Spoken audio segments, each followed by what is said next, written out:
Fine. I'm the legend, I'm Lord Dan Gable. You suck. I'm the John. You suck. Fabulous Moolah. You suck. Jim Douglas. You suck. Kramer, skinny bastard. You suck. Hulk Hogan. You suck. His puppet, Jimmy Hart. You suck. Son of a bitch. Break your rag. Hot with a beer bottle. Fuck your ass. You don't rock it. Break your rag. If you're the man. Fuck your ass. I'm the man. Finally, The Rock has come back to Monday Night Raw. Just about a month after he came back to SmackDown and did one-offs. And then he goes back to his home to work out and give cars away. What's up, guys? This is Legend of Wrestling, episode 8. We're kicking it off. The world has ended. It is 2024, and AEW has stuck in 2023. The world ended last Saturday. Happy New Year to everybody. Happy New Year, Wep. Happy New Year. We got Keith Evans on, one of my good friends in comedy and avid wrestling fan. We've been talking about having him on, and we decided let's talk about it. First episode of 2024. So here we are. We all watched Worlds End, and we all just took in Dwayne "The Rock" Johnson returning tonight on Monday Night Raw at the time of this recording. Let's go over that first. Weapon, you said you had something to say about that. Fuck you! You listen to me, you stupid son of a bitch! Listen. First of all, respect to Intelligent Rock. Can he remember Aaron Sheik in his promo? Very, very intelligent Samoan man. Excellent, excellent. I respect you and your family, and I love you, Baba. But, Jinder Mahal, you're fucking piece of shit, jabroni motherfucker. Can you come on WWF television and you disrespect Aaron Sheik? If Aaron Sheik see you 10 years ago, he suplex you, put you in a camel clutch, break your back, fuck your ass, and then I'll make you to be humble. All right, there it is. Sheiky, you let them know how you feel about Jinder Mahal, because he... Fuck the Jinder Mahal. Can he wear the fucking Maharaja portable toilet on his fucking head? I love it. I love it. Keith, you got to see Sheik now in live and in living color. Are you okay? So, I'm gonna ask this in all honesty, just before I say my opinion on the Sheik. So you're not white? No, he's Persian too. Oh, okay. That I was like, I was like, oh, okay. Is this what we're doing? I mean, I'm down. Like, but, like, it was good though. It was a good surprise. Like, yeah. No, I'm very bad at telling white people apart. Like, I'm just very bad at, like, I work at a I will not say the name, but I work at a Jewish deli, and that's been blowing my mind since I've been working there. Yeah. But one of the things that was said, it was like somebody goes, one of the Jewish guys, he goes, fucking white people. And I looked at him and I was like, but I don't wait. And then I was like, if you guys aren't white, you sure are acting a lot white right now during this whole thing. So, like, I don't. No, I love it because I get to throw everybody off. I've got cop camouflage, you know? I like that. Hey, kudos to you. That is a very good thing to have. Until they look at my license. Yeah, exactly. Then the jig is if I can, like, flick a button inside of me and then suddenly I just lighten up Sammy Sosa style, then, like, I'm all for it when I need it. That's right, man. So break you got in case of emergency. So you got to so this is a regular thing.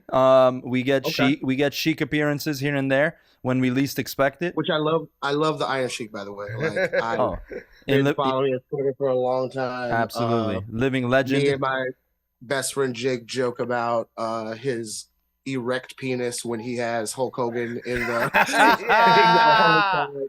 We're like, no, man, he's hard. Like he's I'm very hard. excited.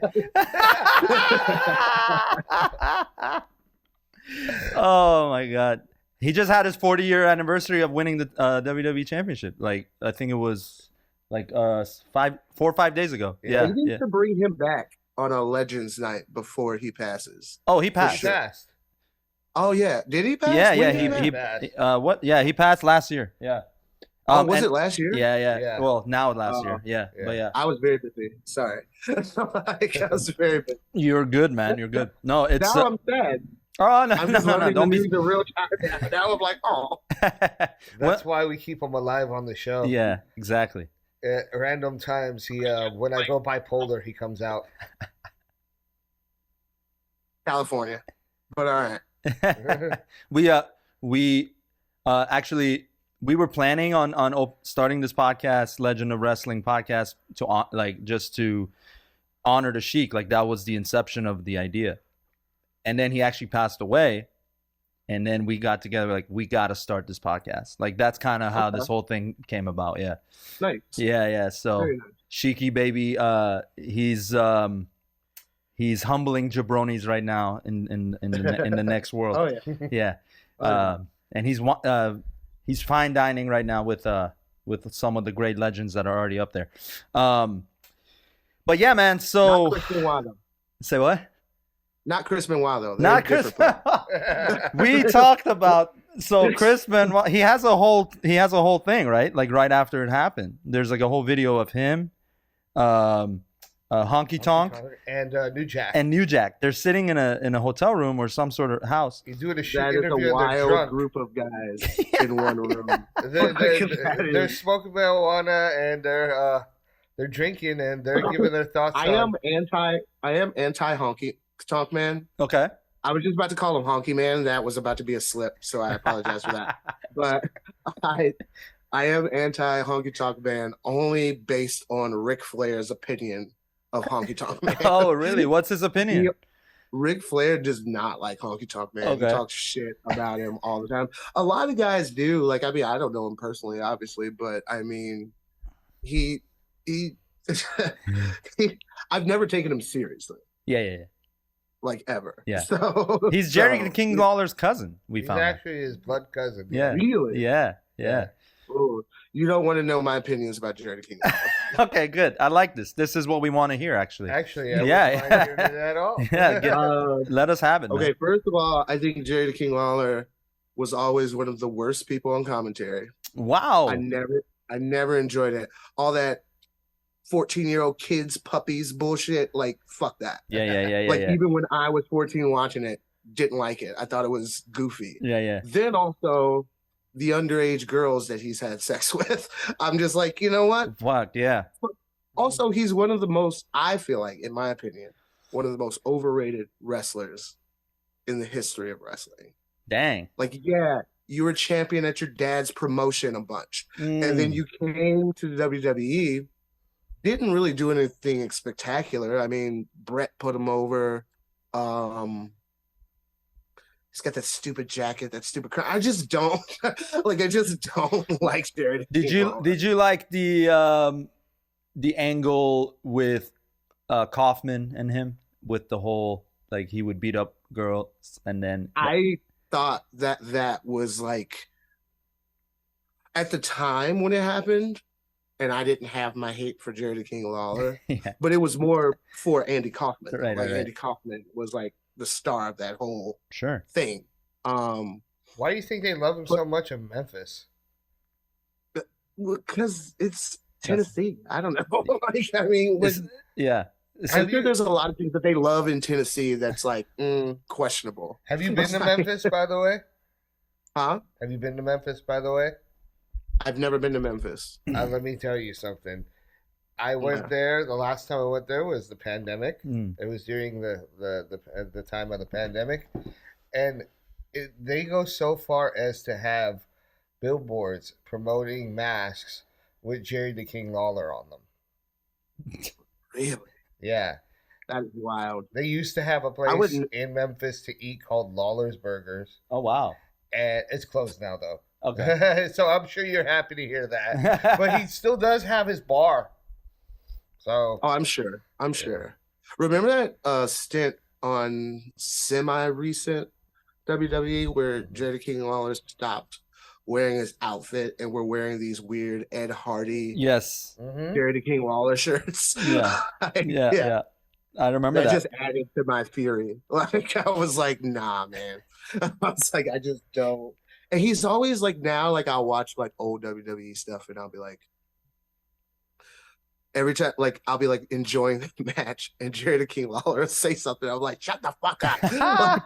Like, hey, so it's the puppies. The puppies. Yeah.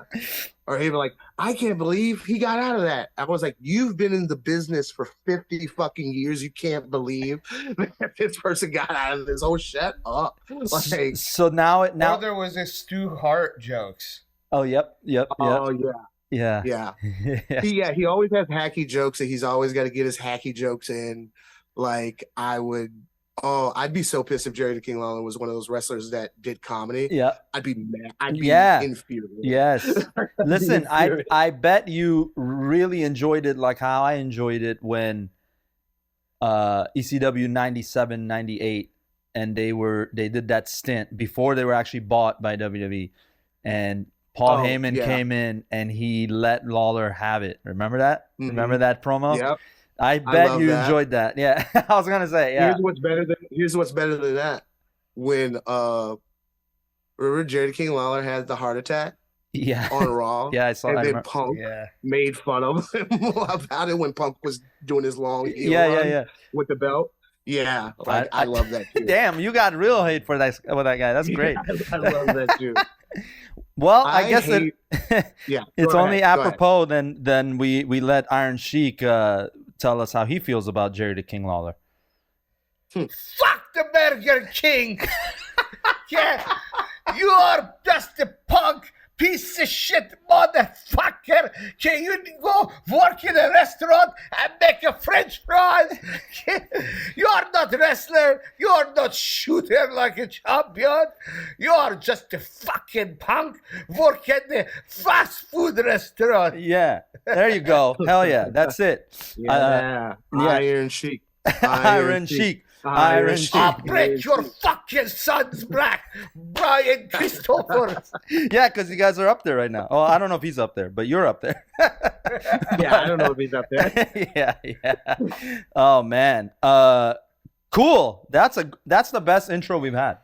Just roasting Jerry the King Lawler out of nowhere. Like an RKO. I loved it. It was good. So yeah, Keith and I are good friends. We've done comedy together. We shared our passion for wrestling. Your roots go back to Chicago as well, correct? Yes. Yeah. I'm born and raised in Indiana, but like born and raised comedy wise, I'm a Chicago comic. There it is. Yeah. Yeah. We got a great connection to Chicago. This podcast has a great connection to Chicago. Also, because with the guests that you've had, like 3 of our guests have been from Chicago. Pratik, he was the inaugural Chicago native that was on, and then we had Jason last week for Fuck the avocado! You are a fucking piece Jason of shit. Can you fucking put Iron Sheik in the avocado fucking episode? Fuck Chad for Eric's. There you go. Yeah, Sheik had some business to attend to last week, so we just broke down Iron Claw because we had seen it together while he was here. Oh, nice. Yeah. I need to go see that still. Yeah. It's a great film. Yeah, watch it. No appearance of Chris Wonerick, and you'll see why. But yeah. So, and now you're the third one. The third. Chicago's a great wrestling city. Absolutely. It's a good wrestling city. I've seen some shows. I've been to WrestleMania 21. Wow. That was with Triple H and Cena. Yes. Headline yes. that one. Yes. Triple H was kind of in the middle of his turning face. Mm-hmm. Here's another just short. I'm gonna keep it short. It's another wrestler that I like very petty hate on. Rey Mysterio won the championship that year. I do not like Rey Mysterio. No way. Okay. Oh wow, I don't that's the enjoy first him. that I've heard from I someone. don't enjoy him. Love Eddie. Oh, Love yes. Dirty Dom. But You know, I Rey like this. Mysterio, he's a deadbeat dad. He's a deadbeat dad. I think you're the only Dom fan out of everyone. You know, my favorite Rey Mysterio moment is when the NWO was attacking a bunch of people in They threw him WCW like a dart. early on, I remember and they that. throw him like a dart into the thing. I was like, "Fuck yeah!" I love this. This is Like, becoming Dark Side of the Ring right now. As we just hate on well, Jay, Minus the Chris the- Jericho We commentary. hate on beloved wrestlers. Beloved wrestlers. I'm just like, eh. oh yeah. When I was a kid, I hated Hogan. Hated Hogan the whole time I was a kid. Now I gotta know. Now I gotta know. Were you a Rock and Austin fan? I was an Austin fan. I was a Rock fan. I was big, like HBK was always my guy. Yeah. Heel Heel HBK, but I I bet like was to more call, of your guy. Shawn Michaels BC and Shawn Michaels AD is a before Christ, after Christ. Yeah. I love both of them. Yeah. I was like rooting for HBK against Bret Hart, even though I understood Bret Hart was a really great wrestler. Mhm. I just love the bravado of, Yeah. recently, like HBK was always number one, tied with Ric Flair for me. But as we'll go into talk about AEW, Bryan Danielson is now my number one wrestler of all time. Damn, that's a good one. I couldn't He's the disagree. number one wrestler of all time. Yeah, man. He's great. Also, he's probably the nicest fucking guy. Absolutely. He grows vegetables. Like, he grows vegetables and recycles a bunch. Like, I mean, how could you hate on? Now I know you watch Total Divas because that's where they showed it. I did for him. When he was on it. I did, definitely. Oh man, yeah. No, Bryan Danielson is great. The American Dragon. Even with one eye, he's still having amazing matches. I So think I like him better with one eye. yeah, yeah. I mean, I think they should bring back remember the blindfold matches that they would randomly do? I think Jake the Snake versus Rick Martel Yes. was one early on. I think Cena did one maybe with somebody. I remember that. I think they should bring that back. Bryan Danielson versus somebody I like that. blindfolded. I'm in. Like in an AEW, like that good indie technical style, I Yeah. think that'd be interesting to see. Tony Khan, write it down. This is it. Yeah. Take it down and then come on here and tell us about it. Tony Khan needs to write a lot of things down at this moment. but we'll get into that later. So with that, it's a great segue. So first of all, let's button up The Rock returning tonight on Raw. And me personally, have not seen the segment yet, but I believe you two have. So what were your thoughts on it? You said you had some. I know you were mentioning earlier, but about Jinder Mahal. But what'd you think of actual segment with The Rock and Jinder? Well, when Jinder came out, I knew that it was going to be like a red herring. Like that wasn't the real. Yeah. That wasn't going to be the real guy. I mean, yes, he is a former champion. It almost pains me to say it. Is that how they build it? Like at yes, the top? At the very top, they said, welcome, a former world champion. They said it just like that. Yeah. And then they go into Jinder Mahal. The crowd is just kind of like deadpan. They're like no reaction. And then even Michael Cole's like, well, I mean, he not verbatim, but he almost kind of says they didn't lie. I mean, he is a former world champion, and I bet you're happy to see him. And then, of course, Barrett plays it up like, of course, what were you expecting? Jinder Mahal is a wonderful world champion. And I'm like, it's like trying to build it up.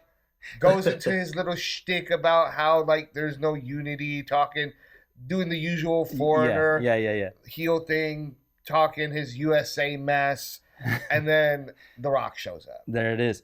And so, what were your thoughts on it, Keith?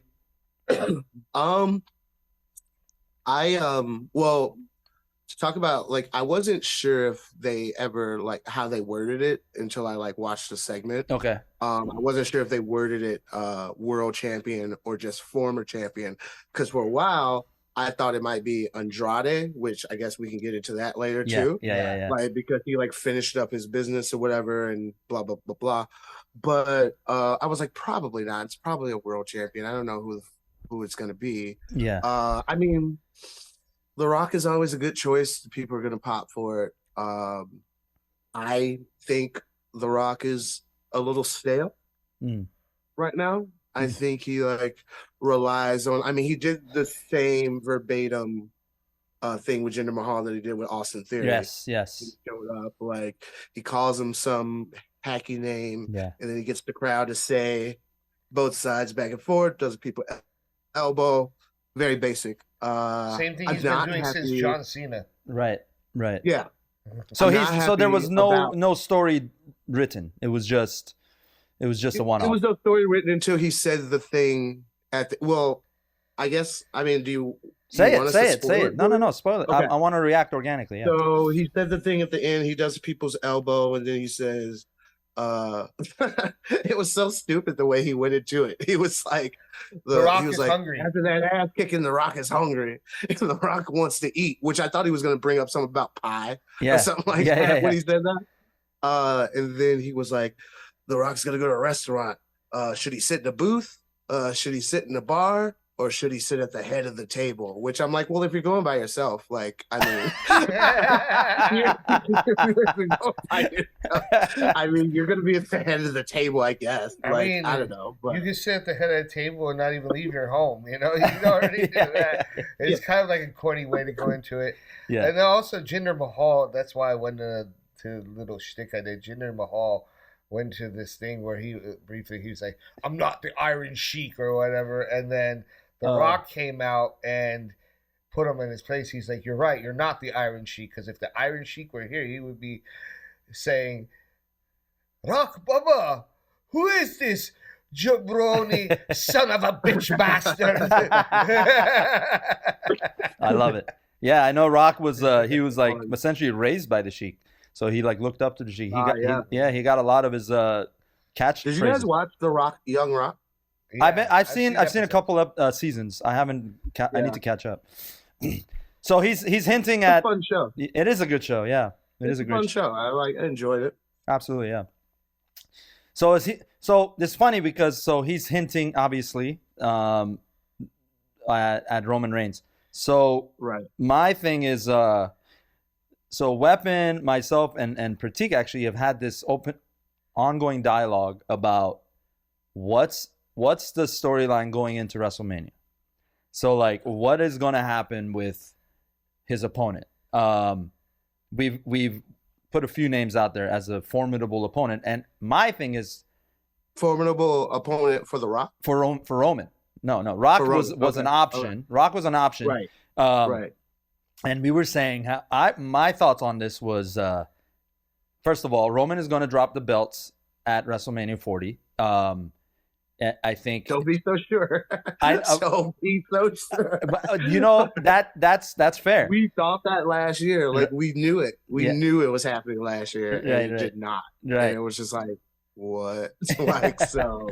Well, and I think the whole thing too is if he holds it past WrestleMania, then if he gets to SummerSlam and defends the belt and wins, then he beats Hogan's record, which they could be shooting for that. Like they could. I know, but to me, records are kind of stupid in wrestling because they decide.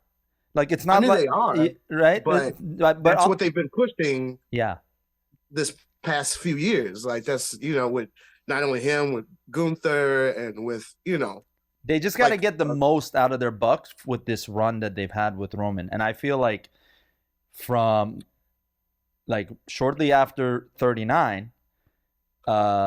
He got a little bit of an injury, and then he was just off TV for a minute, right? And then he came back, and he comes back every like couple weeks, and it's just become this stale. And like the bloodline, it's really stale. It's really stale. The bloodline has become really stale. I mean, main event Jay is out. He's doing his own thing, and it's like, and the bloodline storyline peaked with Sammy for me.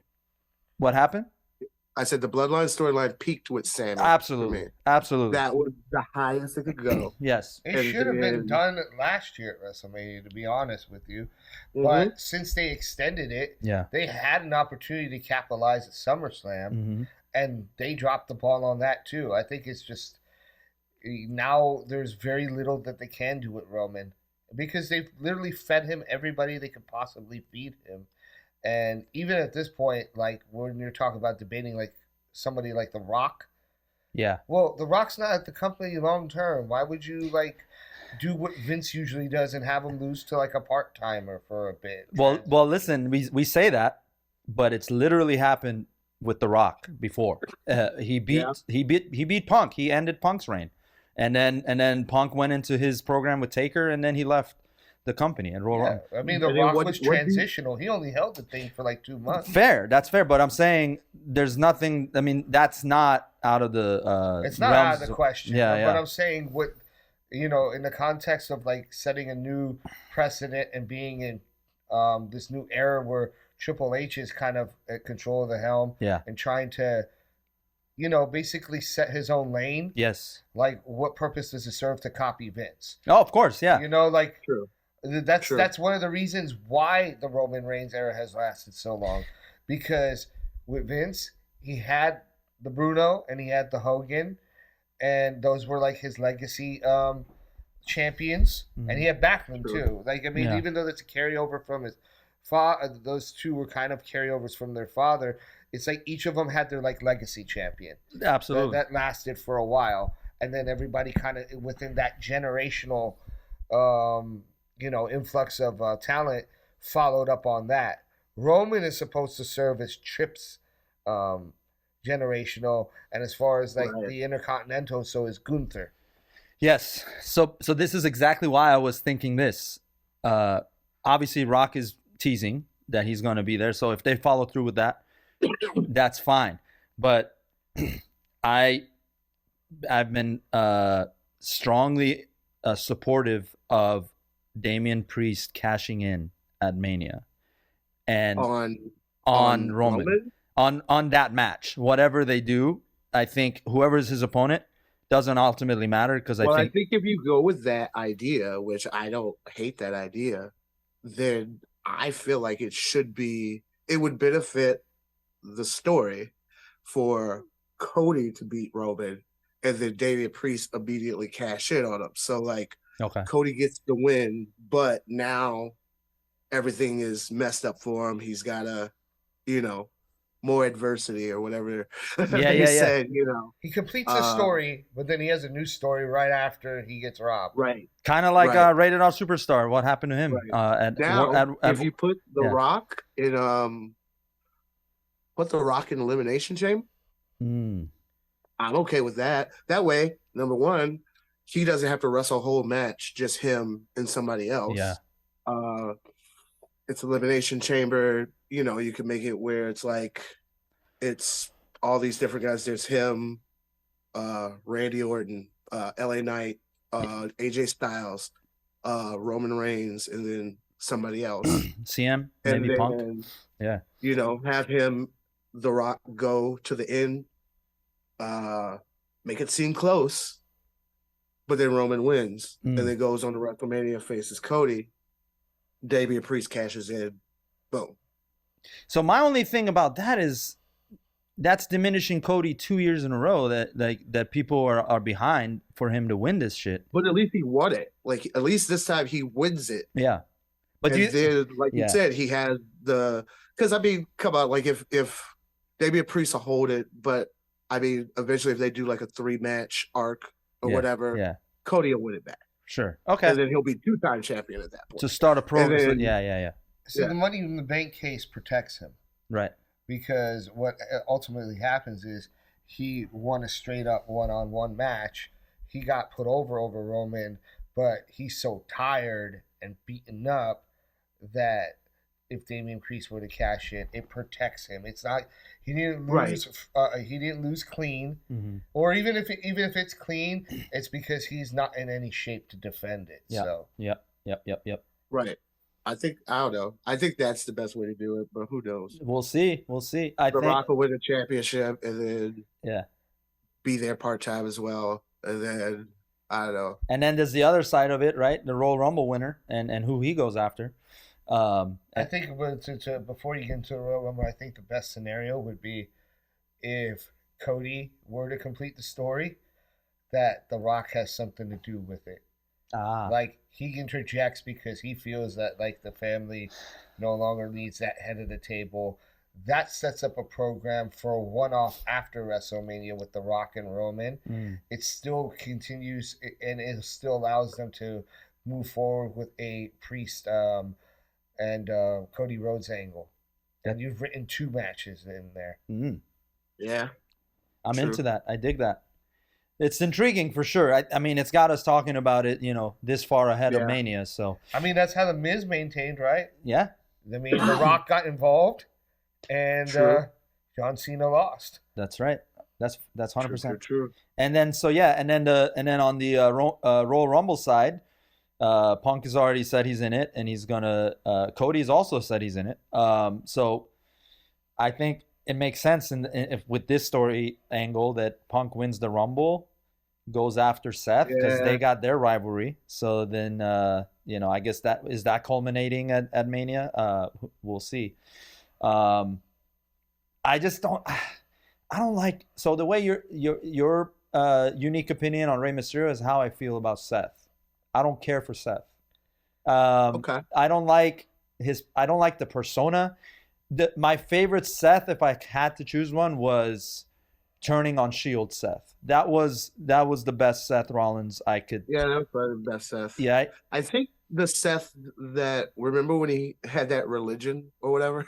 He had that church. He was the cult leader. Yes, that was a good one. Buddy Murphy was part of it. Yeah. Austin Theory was like part of it, like very quickly. Right. But also that was during the pandemic, so that could have been something different if he had done that like in front of a crowd. I enjoyed it. Like it was one of the few things I enjoyed during pandemic times. Yeah. I mean, I'm not gonna say I enjoyed the eye for an eye match. I was like, nobody's gonna rip anybody's eye out. I know. Yeah. Obviously. Yeah. I don't know. If Daniel Bryan there, they could have done that. Right. It would have been probably amazing. That's true. Yeah. And Buddy Murphy started macking with Rey Mysterio's daughter, and then he ended up in AEW. So where he's in AEW, and now his wife is macking on Rey Mysterio's son. That's so true. Wow, look at that. Interesting past. Yeah. Yeah. Ray, it's all Ray's fault. He's the deadbeat dad. So. Yes. See, Rey Mysterio causing problems wherever he goes. 100%. There we go. Ray has been a heel this whole time. We didn't even know. Didn't Rey Mysterio Ray's kill like somebody? The Karate Kid. Did Ray kill somebody? Yeah, he did. Did somebody die in the ring wrestling Rey Mysterio? He didn't technically kill him. They found that he he didn't kill him. But during the match, when he was wrestling somebody, a person died in the ring. Who was? Now I'm trying. Perro Aguayo Jr. in like AAA. Was it AAA or was it? Like, yeah. Isn't that funny how WWE never brings that up? No. Of course not. Yeah.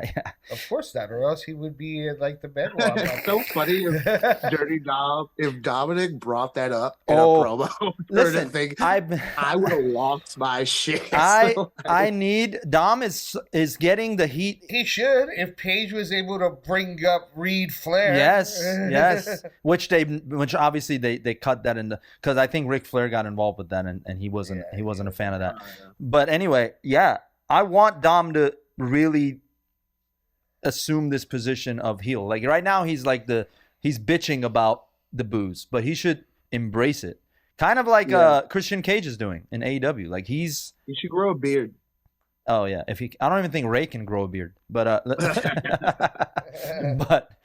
Ray can't grow his legs. Damn.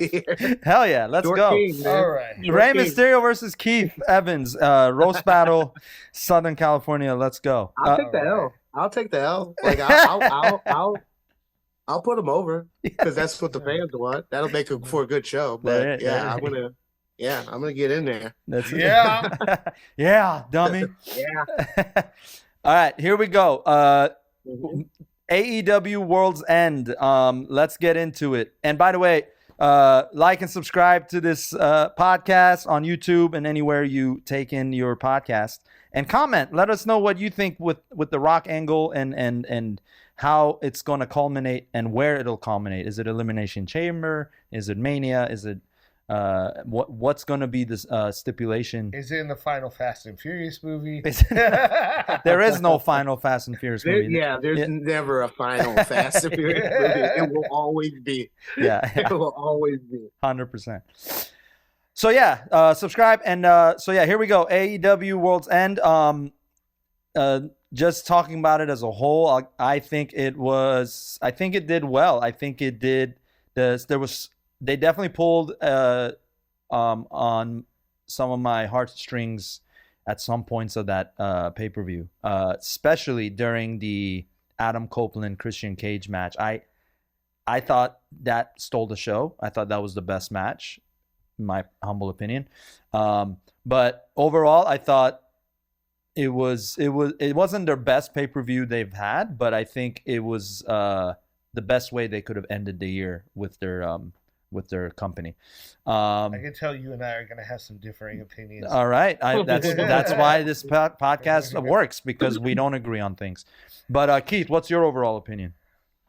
My overall opinion of the show, I thought it was. I mean, clearly the show was resting on the Devil storyline. Yeah. Clearly that was the end goal of it. So like it wasn't a wrestle dream. You know what I mean? Like it wasn't like that. I think AEW is doing this thing sometimes now where like one show they'll have where it's just banger after banger after banger after banger of wrestling. And then some shows they lean into the sports entertainment more. And obviously I would say like if you're talking tribalism, AEW doesn't do sports entertainment as well as WWE, but who's going to? You know what I mean? Right.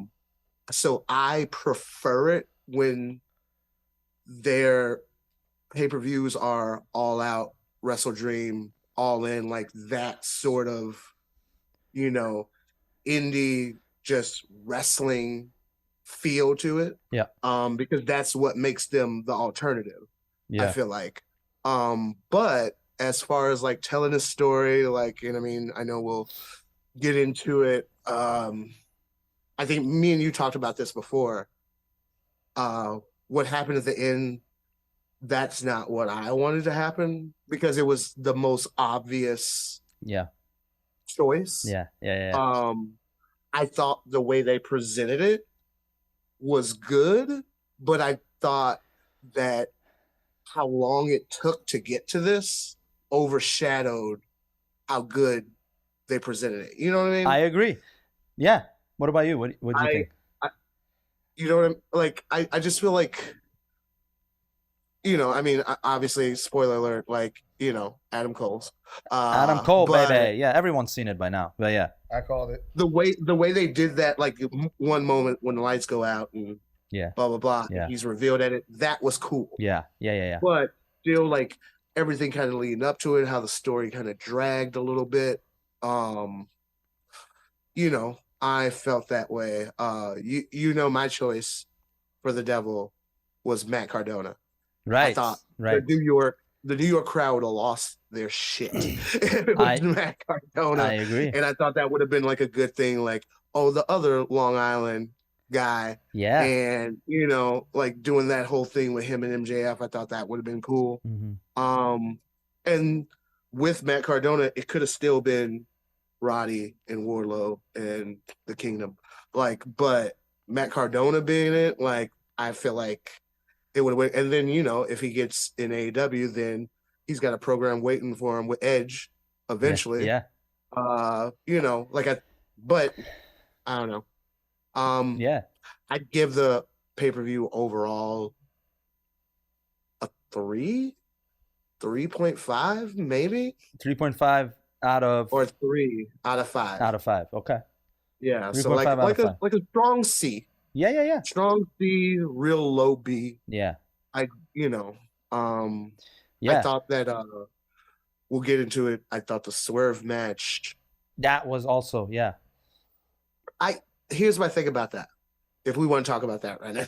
No, let's get into it. But I just want to real quickly because Weapon, because Weapon predicted. So since let's start at the biggest moment that they were working towards, which was who the Devil was. Which, by the way, I think they've changed who they wanted to be the Devil like 5 times throughout this storyline. I don't think they were set on Adam Cole being the Devil the whole time.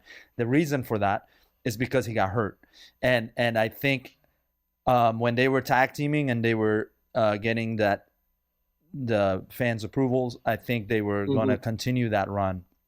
But once he got injured with the ankle, I personally thought, since Adam Cole's like always on Zoom and on these angles, and he was like being a fan, I thought if they're going to, because Weapon said it was going to be Adam Cole, and he was right.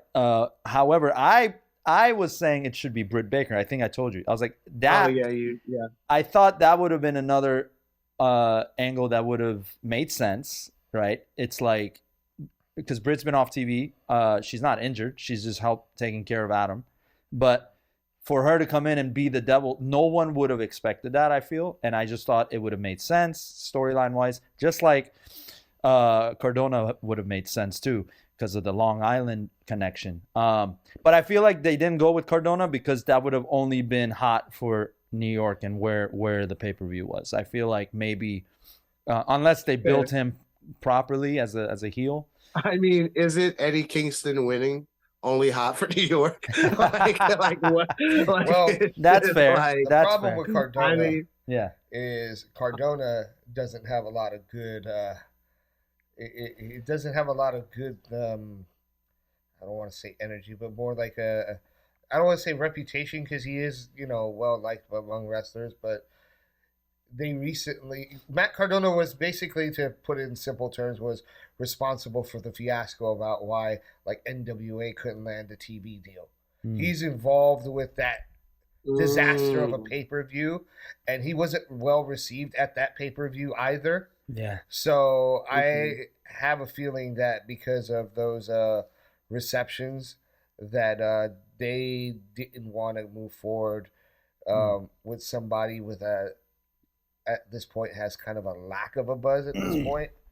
I could see that. Okay. I could see that. I think, yeah. Just from the corporate side. Yeah. I mean, it's not a personal opinion. And also, Right. I know Weapon is in love with TNA, and he wants TNA wrestling to be represented Oh, better. you mean like Impact Graveyard Wrestling? Yeah, we've had this ongoing thing with TNA that's never become TNA, but they advertised TNA like 2 Well, months it ago. is now. Is it now? It is They- officially Oh, yeah. It's back to TNA TNA Wrestling now. as of today. Oh yeah, because of the new year. All right, Yeah, nice. As of today. So then we can chant Yeah. TNA, and it makes sense finally. All right, cool. Yeah. So It still doesn't make sense to me, because I don't know if they should exist. bring Dixie Carter back. nonstop. Yeah.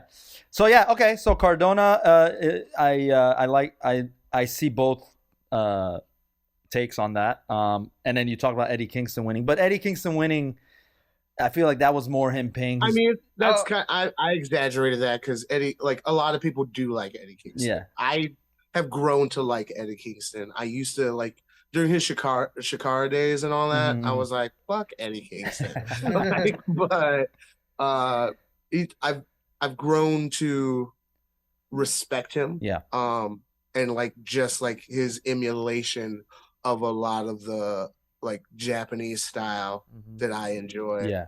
And then this long building story, him finally he beat everybody in the BBC or BCC now, not the BBC, but the BCC. Yeah. That's a different match. Yeah. Way different match. Flash Funk. Anyway, they say Flash Funk has a huge dick. Like that's what I've heard Too this. cold Scorpio. Old Scorpio. Yeah, so the Eddie Kingston story, that was a good wrap up Yeah. to that. Yeah. Him winning the Triple Crown. The C2 was great for me. I don't know how you guys feel about it. Like I loved it all the way through. Yeah. I assumed Daniel Bryan was going to win the whole thing. Yeah. Or Bryan Danielson, sorry. Right. Two different people. Yeah. Two different people. Yeah. One of them has two somebody eyes. told me the other day, they said Daniel Bryan was greater than Bryan Danielson. And I was like, there would be no Daniel Bryan if Bryan Danielson didn't exist. 100%. And the Bryan Danielson we got now would not exist if not for Daniel Bryan. So it's a full circle. That's with him, it. I feel like. And Daniel Bryan would not exist without Brie Bella. So you know what I mean? That's another. No, I'm kidding. Well, his kids wouldn't exist. But yeah. So I think Adam Cole, if they were going to go with Adam Cole, the way they presented it, I thought was pretty well done. I like Adam Cole's conviction as the side, the supporter by the ring, as MJF was having his match and being the underdog. They ended it weird though. That match ended so weird. I'm gonna get into that when we finally run down that. Yeah, so let's get into it officially. Okay, so let's go through the card from 0 hour on, and then we'll wrap up with this topic that we just discussed. So first match on the 0 hour portion of the pay-per-view was Willow Nightingale defeating Chris Statlander. And my source right now is Bleacher Report, so I'm looking at that as what they've graded these matches, and then we'll go over our thoughts on it. Yeah, I'm pretty sure I'll agree. I mean, disagree with Bleacher Report. I usually do. So yeah, you do. Yeah. Bleacher Reporters are jabronis as far as what Sheik is concerned. So yeah, I thought it was the right match for two New York female wrestlers to start it off, kind of get the crowd into it. Are they both from New York? That's what they billed it as. I think Tony Schiavone mentioned that. Yeah. He's like two. He said two Long Island or two New York. I'm going to be reacting to the 0 hour too in a weird way because I did not see the 0 hour. Okay, no worries. Yeah, so I just saw the pay-per-view. Yeah, I knew what the matches were. I had predictions for who was going to win those matches. I know the basic story, like Willow Nightingale and Chris Statlander. I know Stokely Carmichael was out on commentary. Unfortunately, trying to trying to build up like beef between them because they it was supposed to be a friendly match going in. Right. There wasn't really a clear heel or face, I don't think, in the match. Obviously different weight classes between the two, and Willow took the I don't know. You don't think they're different weight classes? I think they're both different body types. Different body types. Different body types, yes. But Chris Statlander's a big girl. Yeah. And so Chris Statlander, she's pretty thick. Yeah. She's a big girl. Yeah, she's tall, right? No, sure. Tall. Tall. So it evens out, you she's think? Like Bianca Belair size, right? Like she's big, like as far as like not the tone of it. Right. Yeah, like if they faced off, it would be even. So body styles then. Yeah. Yeah. Okay. Yeah. I can I can take that. It's like a taller Victoria, like in terms of body type. Yeah. So she is taller. Yeah, she is. So Willow Nightingale hit the Dr. Bomb for the win. But yeah, it was a pretty safe match in my opinion. I didn't like the match. You didn't like the match. What did you give it? So Bleacher Report is giving it letter grades. We can do that, or we can do the out of 5 like you said, Keith. It doesn't matter to me.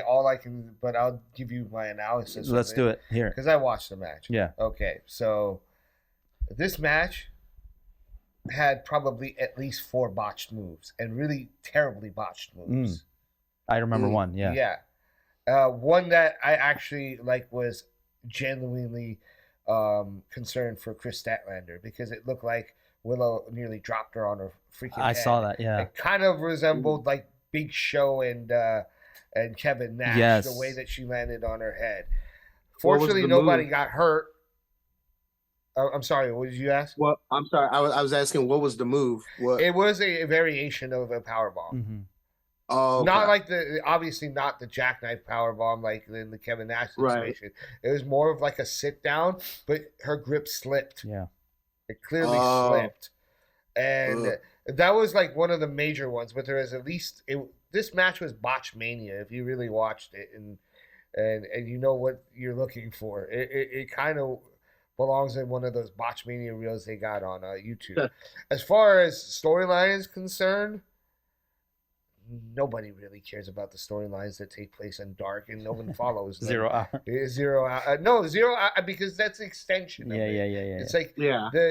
most of those rivalries usually are rooted in somewhere Right. dark or like deep into the dark annals of ROH, not like their top rivalries. Yeah. So- And then so the match itself, like I have nothing against both competitors. I think they're fine pro wrestlers. The one thing I didn't like also is that it seems like now the company has lost faith in Chris Statlander and is burying her. Here's a woman who literally not once but twice beat the almost nearly unbeatable with big buzz Jade Cargill, Cargill, yeah. going to losing her title and now like losing these matches that clearly it looks like she should be more competitive in. Damn. And I feel like, and now we're talking about somebody who in the last pay-per-view was defending her title like in a triple threat. Mm-hmm. Who the winner of that triple threat, who later you'll see in this pay-per-view, is at least getting decent billing. Yes. And now we have Chris Statlander, who's infinitely more talented and experienced, getting buried, in 0 hour. Yeah. So I didn't like that. The last thing, I can't stand Stokely Hathaway or the jokes that that corny Nigel McGuinness makes on commentary about his sister being Anne. Yeah. Well, Adam Copeland spoke for all of us. His when sister being what? Like he always makes jokes about Stokely Hathaway's sister being Anne, as in Anne Hathaway, the actress. It's like corny as hell. Oh, corny, and, yeah. and they always keep it going, and it never stops. Yeah. My issue with Nigel McGuinness is ongoing. Yeah. And so like, Oh no! We've had this discussion before. Uh-huh. I was very happy when Adam Copeland told him to shut up. Yeah, because so. later he did. Yeah. I feel like I feel like because there's something that I really wanted to happen with Nigel McGuinness, that I have his back a lot. Okay. As a wrestler, you can have his back. As a commentator, I have a problem with him. Yeah. I've loved his ongoing. He would kind of go heel commentator on Bryan Danielson every time he wrestles, and to me, in my heart of hearts, I want Bryan Danielson's final match in Wembley to be against Nigel McGuinness. Just because of the whole history of them with WWE and not to have another WWE based storyline in AEW. Yeah. But they also have the Ring of Honor history and all that kind of stuff. And I was hoping that. With that said though, yes, Nigel McGuinness can be corny at times for sure on commentary. It would be funny to see a show commentated by Wade Barrett and Nigel McGuinness. That would be That would be. I'm afraid I have some bad news. You're fired, Nigel. Yeah, I love that. Maybe they can. I was saying they could put him. They could put him on NXT UK real quick, but because no one watches. As far as Wasn't he on there real quick? Actually, yeah, he was. Yeah, yeah. I'm saying the two of them at the same time. But as far as Chris Statlander goes, though, I do agree with you. I feel like they immediately turned their back on Chris Statlander for Julia Hart, just because there was that, and for some reason they've been having trouble focusing on multiple female wrestlers at once. So they just went with Julia Hart, and it was weird. She won in that triple threat, but then there was never a rematch. a one-on-one between Chris. If you're going to give it to Julia Hart, have her solidify that win with beating Chris Statlander in a one-on-one match. But it just like kind of split off and then never happened. And like, you're right. Chris Statlander is so talented and so good and deserves better. I wonder what. I wonder what. I don't feel like her heart was even in this match. It was just like, yeah, I really got delegated to this status. Okay, I'm just gonna go through the motions. But I also like Willow Nightingale. Like I also like enjoy her normally. Like I enjoyed when they kind of were building her up. I enjoyed like what was supposed to happen with the whole like Sasha Banks thing. With that. And then that kind of just stopped in its tracks. I mean, obviously it was because Sasha got injured. Right. Right. But I don't know. Like, yeah, it sounds like that was just kind of a match that they put together. I mean, sometimes AEW does that. Yeah, they're both very talented. I mean, a lot in this pay-per-view too, where some matches were just kind of like thrown together. Some matches were like made and then they had to switch people in it. We'll get into that later. Yeah. But yeah. There was injuries. There was the doctor clearance issues. So Bleacher Report, if it matters or not, they gave this match a B+. I know, Keith, you didn't actually see this match, but based on what we've discussed, I think I don't think I'd give it a B+. I'd probably give it more of a C- at best. And just because of the poor attempts on some of the moves that didn't go through, and like you said, Chris Statlander's heart wasn't really in it. I think both of them, honestly. That's why, like I said, two very talented wrestlers have no problem with either one of them. Yeah, I just felt like neither one of it was feeling them. They were going through the motions and being really sloppy. So what do you give it? What grade? I'm with you on this one. C-? C-, yes. All right. We'll get your grades on the matches you've seen. So unless you want to give a grade, it's up to you. But no, I mean, I don't want to give a grade to a match I haven't seen. Yeah.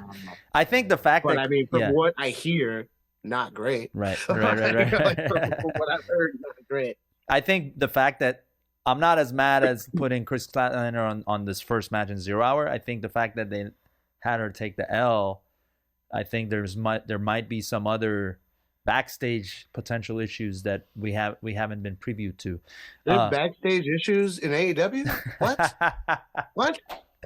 That's crazy. Tony Khan still has the neck marks. No, I'm kidding. No. Hashtag real glass? What? Like, what is that? I love it. Problem? Yeah.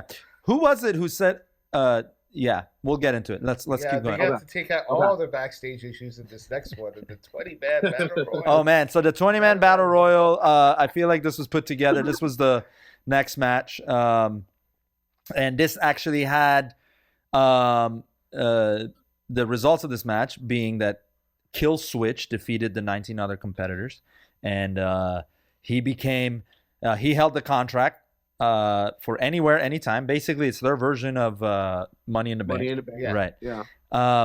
Also, when did Luchasaurus become Kill Switch? We can talk about that as well. It was a few weeks ago. It was a few weeks ago. I guess I missed it. I missed when Nick Wayne became the Prodigy, because they were both failures and they were given new names to erase their failures. From their father. Yeah. From their father. Oh, Their right. bestowed to them new names. Yeah. Exactly. Okay. I mean, I like Kill Switch as a name. It's because he named him after his move. Right. I liked it. I just didn't see the entire storyline reveal. I feel like when they named him Kill Switch, though, it would have been kind of cool if they modified his look. Yes, I agree. They could have kept the mask and kept like his basic They kept the mask, but they changed the color. Futuristically or something like that. I don't know. But they did that when he became heel. Yeah, I know. I feel like they could have changed the design of the mask. Yeah. Or that's fair. Yeah, instead of looking less like a dinosaur. Right. Like it looked like because he's no longer Kill Switch is not the name of a dinosaur. No, not this one. I mean, I guess like maybe an Autobot, a Decepticon, a dinosaur, maybe. But yeah. Anyway, the Lance Archer was in this match. He's been pushed down to the bottom for sure. He was like one of their top heels that they were working on a couple years ago. He needs to leave the company. Yeah, well, and I don't say that in a bad way. Yeah, I say that sometimes because when a wrestler has no purpose within the company and he's not being used and his stock goes down because he's not being used, it's time to leave. Yeah. And Lance Archer is one of those people that could actually be used elsewhere and needs to leave the company. And I was a fan of him and Jake the Snake kind of being his mentor. I like that. I don't know what happened that I mean, there is a point where you have too many talent on a roster where you don't, and it kind of defeats the purpose of having them. When you can't keep making new shows to fit all these people in. Like you just gotta have, you know what I mean? Like I understand Collision was like CM Punk's show, then he just, and I'm a fan of. I have a huge opinion about that, but that's for a later date. Okay. For sure. The frustration with a lot of the issues with AEW is that they're easily fixed, but they're backstage bookers and the people that put together the storylines and stuff is so discombobulated. Yeah. It doesn't feel like anybody's in charge. Yeah, yes, that's it. Exactly. That's it. That's what I was saying. Tony like needs to be more of an owner than a wrestler's friend. Right. Instead of a mark. Yeah, tell him, MJF. Right. But yeah. Anyway, so Killswitch took this. So then he becomes eligible to cash in for the TNT title. I don't know if it was exclusive to the TNT title only, or if it was open to any title. I don't think I remember if that was clear to me yet or not either. Yeah, but, I'll say this about the match: the match itself was probably hot garbage. Yeah. Okay, like it was all over the place. There were points where you didn't even care who was going to win or not. Yeah. But I say, if I were to judge it solely just on match performance, people in the ring, and so forth. Now, what it served in the overall bigger picture of things, is that to me gives it a higher grade. I respectfully, I get your take on it.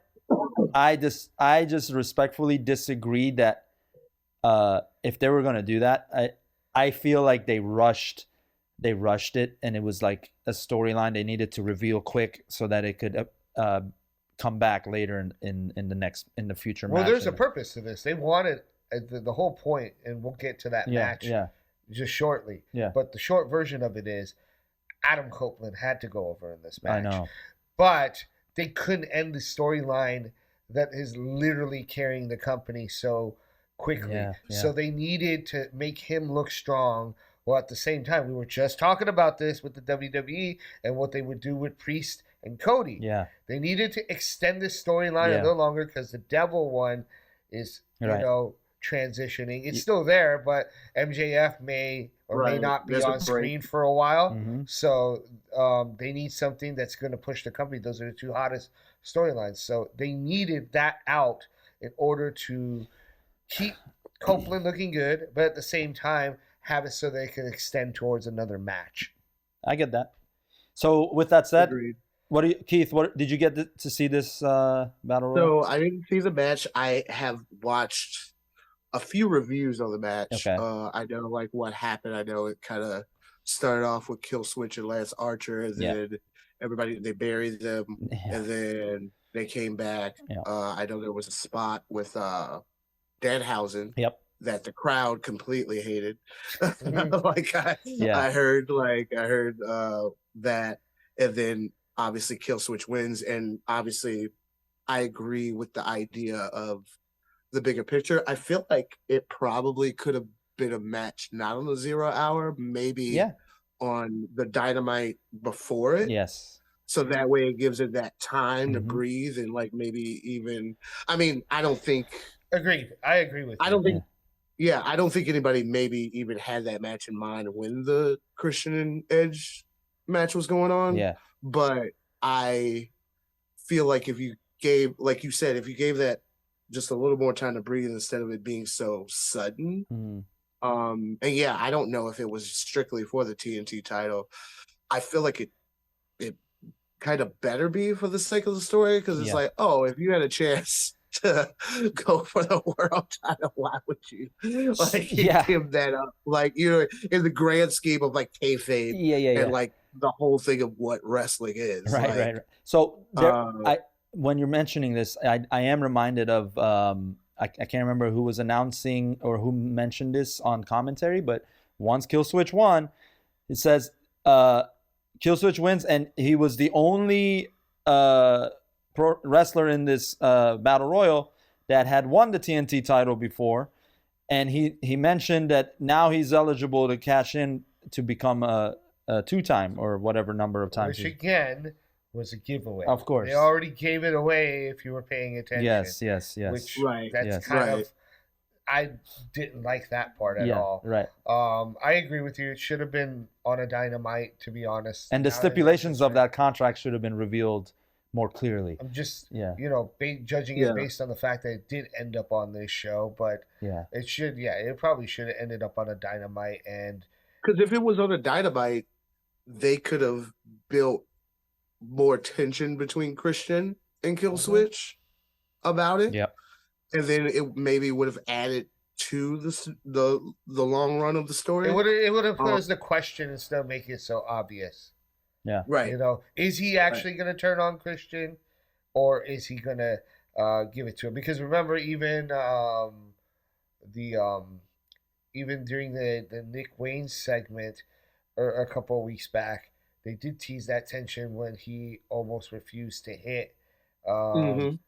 Yeah. Nick Wayne's mother with the chair. Yeah. They could have continued Yeah. with that, but that's what I'm saying. We were all actually saying it in Yeah, regards yeah. to TNA story. I mean, sorry, it looks like a TNA. I knew you loved storyline. TNA, bro. It's Just say it, bro. AEW storylines, they definitely need work. You have American nightmares about TNA, I feel. but yeah, so with all that said, I think I don't know. Bleacher Report grades it as a C+. I'd probably say the same, just because of the stipulation and how it was revealed, and it was kind of like shaky.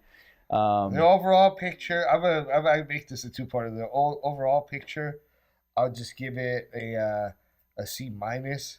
The match itself was an F. Yeah, the match itself was absolutely, yeah. Well, I mean, that's my first step on the show. you know what? I'm gonna throw this out there, and Keith, we'd love to have you back for this episode. But my idea was let's have an episode and just talk about the best battle royals that have ever taken place, battle royals / Royal Rumbles that have. Okay. You know what I mean? I feel like that's a Okay. good episode. We can just go in the vault and check out. I have opinions on that. Yeah. That could be a good thing. Oh, yeah. Again, everyone watching, comment. Let us know what your opinions were on these matches. So you didn't see this one, so we can move over now to. I think this is the first match of the card. No, this was still in 0. This was still 0 hour. Oh yeah, still zero. Hook versus Yeah, this was a good match. I like this match. Wheeler Yuta. Yeah, Hook versus Wheeler Yuta FTW Championship. It's in Hook's backyard. Taz was on commentary, which was it gave it a good feel. And Nigel McGuinness had to say his corny shit yet again. I liked. I'll tell you what I did like about this match from the match itself, and also commentary and Taz's angle on all of this. I liked how Taz refuses to just cheer on his son in these matches, and he's very. I like that he's very. He's like. He gives Hook the credit. He's like, Hook is doing it unbiased as he could be. Exactly. He lets Hook be a man storyline too, because when you're watching it, he doesn't say, oh, every time his son's getting hit, he's just like, oh, it's a part of the business. It's part of the business, yeah. And he gives the opponents credit when they hit hit Hook with good moves. Yeah. And I like that. And I like that Hook's finisher, Red Rum, is very similar, obviously, to the Taz mission, but he doesn't call it that, which is also. Right. I don't even know if I'm saying that. No, right, it's fine. I don't even know if I said Taz Tom mission correctly. Yeah. Over and over and over again. It's great. So Wheeler Yuta, in this match, he got on the mic and started talking shit about New York, and then here comes Hook with some big rig. Or it was like train sounds, right? It was like train horns. It's a horn that they play apparently at the the games there. Okay, so it's a New York specific thing. All right. Yeah. Yeah. That Okay. Taz, I didn't know that myself, even being a New Yorker, because I'm not that big a hockey fan. Yeah. But Taz was making that reference, Right. in commentary. Side note: Wheeler Yuta should not be, or Wheeler Yuta. I'm getting that right. I'm not having dyslexia. Yeah. Wheeler Yuta should not be allowed to hold a microphone yet. Right. His promo is terrible. Yeah. Like, Wheeler Yuta would have benefited from William Regal still being Yes, DC, I agree. and kind of like just concentrating on him once he won the Pure Championship. You know, like, I mean, obviously Mox and Brian can handle themselves, Mhm. And Claudio as well. Mhm. But like, yeah, Wheeler Yuta definitely needs some polishing. coaching in that area, and I don't know if the other guys in the BCC are necessarily the people to do that for him. Yeah. Obviously, the wrestling, the fighting spirit, all that, yes. But I mean, you know, Claudio's Claudio. Yeah. You know, Mox is good, but Mox is his own thing. Right. And Bryan Danielson, you know, for all intents and purposes, when Bryan Danielson first like started getting popular, he wasn't great on the mic either. Yeah. I think he benefits from his story of who he is as a person, and then he kind of just leaned into that, and it got good. I think, Wheeler Yuta could use somebody. Yeah. The other somebody guys that- in the BCC, I feel like they're good on the mic, but they're good for their own Right. their own lane, not Not necessarily speaking for a whole overall. You know, they Yeah. have their personality and their storyline, and the way they do things works for them personally, but it wouldn't be adaptable to everybody. Mm-hmm. Yeah. Mhm. And also, Blackpool Combat Club. None of them are from Blackpool anymore, so it just None of them ever were. No. other and none than of them ever Regal. were, but at least Regal was, right? But anyway, that kind of, I don't know if they're gonna just continue calling it BCC and just hope people forget what that stands for, or I don't know. Anyway, but I'm pretty sure that most people started doing that with Triple H at some point. Hunter Hearst. Yeah. Well, Sean never forgets. He always calls him Hunter. Hunter. Yeah. Yeah. But this was a good match. It was a good match. Yeah. For 0 Hour, I thought it should have been where it was. I like Hook. I'm a big fan of Hook, and I think he's got a big trajectory ahead of him. And honestly, I think he's gonna go further than Taz if he continues on this run. Obviously he's not as big as Taz is, but he has a more marketable look. He has a more he's today's cruiserweight. And not only that but the thing is, remember, he's still green. Yeah. So he's eventually, like all these guys that ended up as cruiserweights, going to put on more weight. Right. But he is taller than his dad. He is Hook's taller. one of those people I think would benefit from being in NXT Sure. a little bit, Sure. a stint. You think Taz would be for that or against that? I think he would. I think it was said like in an interview like a long time ago, like when Hook first debuted, that like he could see him going there for a little bit. You know, it's one of those things where it's like there's so many guys like Hook in the AEW that like I'm like, it'd be interesting if they go through that program for a little bit too. Just to, you know, there's stuff that you can learn from WWE that you can't learn from AEW. Yeah. Obviously. Yeah. But then also it's the mirroring thought of like, oh, but AEW can't afford to lose Hook. They can't afford to lose this person. They can't afford to lose that person, because then it's like, I don't know. Yeah. I in my brain, I always do like a draft, like a trade off of like trade this person for this person, trade this person for that person. And I feel like that'd be an interesting thing, because I feel like there's a lot of guys that go to AEW and like fucking shine and make it a really good product too. So I agree. There should be those people. I think could benefit from being in NXT for a little bit, having his own run, establishing his own thing. And then I mean, come back, or I mean, hopefully, if AEW is still around, which I want it to be. Me too. But you know, there's a lot of things they need to improve. Yes. In order to get all the cogs and wheels moving simultaneously at the same time. Sometimes I feel like they concentrate on two cogs and leave the other cogs just kind of doing what they want to do, and it doesn't always work out that way. So I mean, they're 5 years into this company right now, and I think people are a little more forgiving with their mistakes because of how young of a company they are.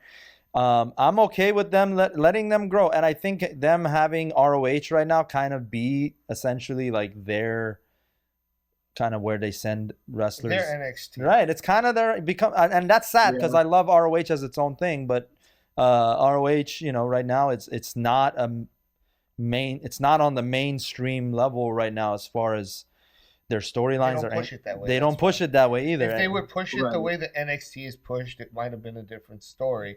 Maybe they will. Maybe that's what they got to do. I mean, eventually, if you think that Tony Khan is going to learn from, you know, his experience and looking at the competition, that they could and should turn it into something like that, because there are talents in ROH that would benefit from TV time, and in turn, AEW would also benefit from having these people have TV time. Yep. Yeah. What if they, instead of when they create a collision, they just put that energy into Ring of Honor on Saturday night?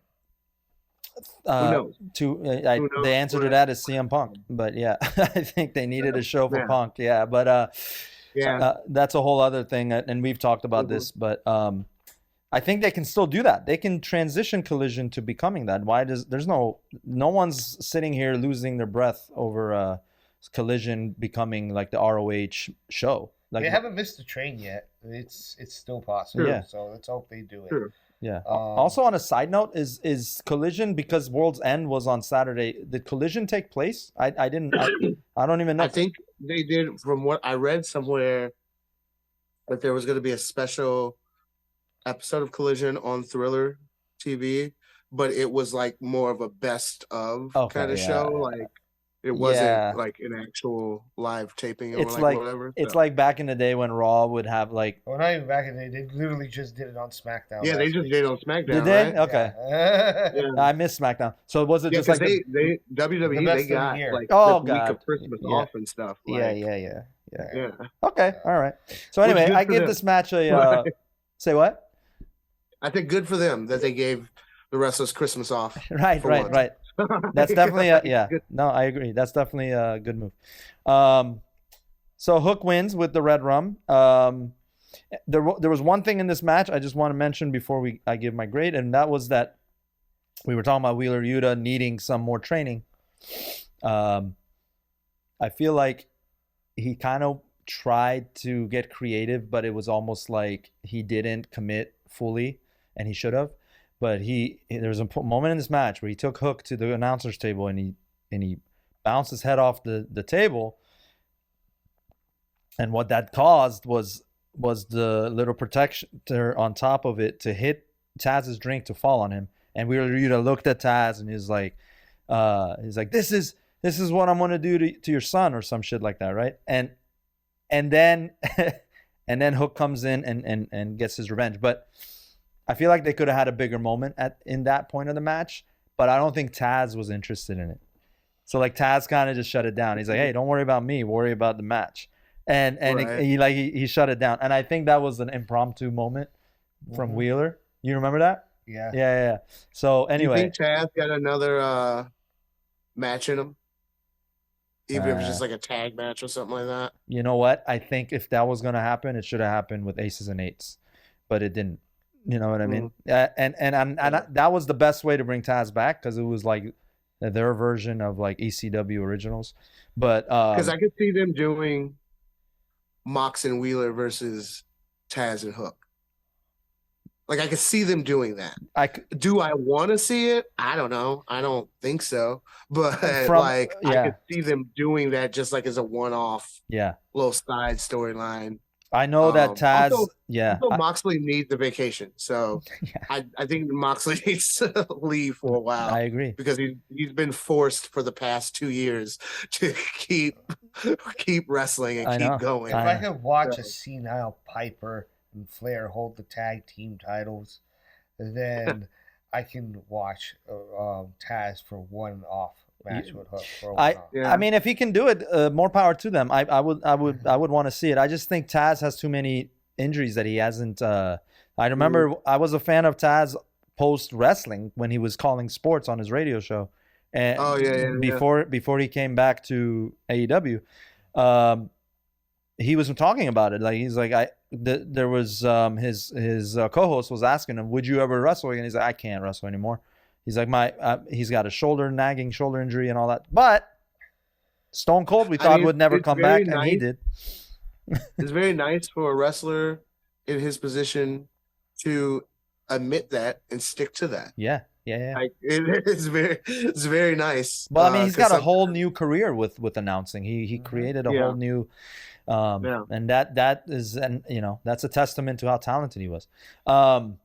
So anyway, I give this match I think B+ is. I agree with Bleacher Report. B+. It was a good short match, and it did what it needed to do. I'm just gonna give it a B. Okay. And I'll tell you why real quick. I would have gave the match a higher grade if, and this is a problem I had with the whole show as a whole, but this could have contributed to the event being better. Okay. With the FTW Championship, I get it. They have the rules that come with it. But the problem with the FTW Championship is it doesn't hold any stakes. It's merely a way for people to say, oh, there are no rules in the match. Yeah. But how does it differ from house rules with House of Black? Yeah. Because of a belt or whatever? It's not a belt. The reason why I say that is because Yuta Wheeler has the Pure Championship. Now, if they would have put the Pure Championship on the line for this match, the stakes would have been higher. Mm-hmm. People would have been more vested in this match. And I felt overall that there would have been a little bit more excitement to this match. It was a solid match, but I felt like if they would have had the Pure Championship involved, it would have brought a little bit more of this match to the forefront and made it a little bit more exciting with higher stakes is all. But both performers I mean, with the contrast rules of the belts, like, they could go into that story and, like, Hook will now have to face Wheeler Yuta for the Pure Championship with those rules.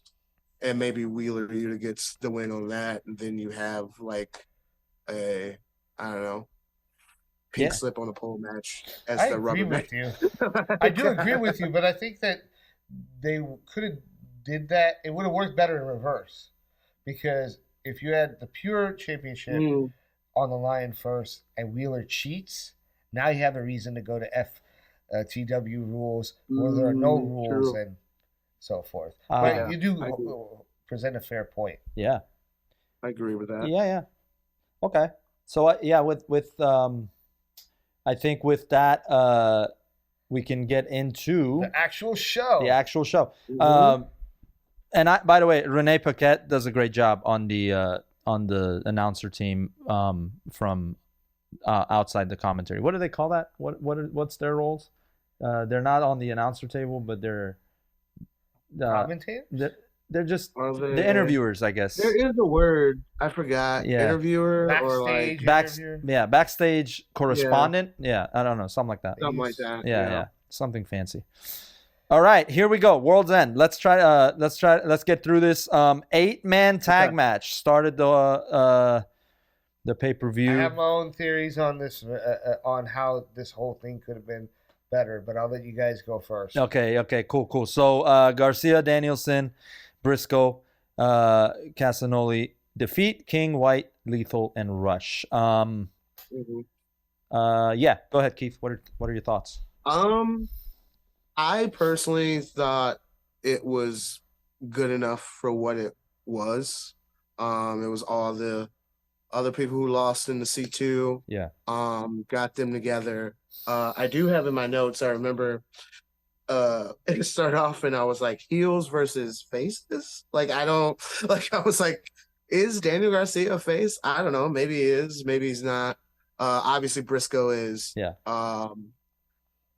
Danielson and Claudio ride the line depending on what the story is. Yeah. When they want to. Obviously, Danielson was the heel in the Blue League finals with him and Eddie. Right. It was, I guess they wanted Garcia to shine a little bit. Yep. He did his thing. Mm-hmm. I thought like, you know, it was one of those matches where like everybody hit their big spots. The crowd got into it. As far as 8-mans go, I thought it was okay. Like, I thought it was good. Like, I didn't think it was, because sometimes 8-mans could just be a clusterfuck of like a bunch of shit going on, and I thought they kind of did well with this. I was more interested in Brody King punking out Daddy Magic the whole time during the match. Yeah. I enjoyed that. Faces win. Yeah. It's just one of those matches. I guess. What's your grade for it? I give it a B. B. I give it a B. Okay. Yeah. All right. B minus at the worst. Okay. But yeah. All right. thought everybody hit their shit. I mean, you know, I'm gonna root for anything that Brian Danielson Of is a course. part Yeah. of. So, you know, he hit his spots. I thought I kept forgetting Jay Lethal was in the match. Until I was like, oh, the black guy. Like, okay. Because I was like, who else is in this match? I was like, oh, it's, you know, I thought Jay White did some fun little thing. Jay White laughing at Daddy Magic when Brody King was punking him. I enjoyed that. Yeah. Thought that was fun.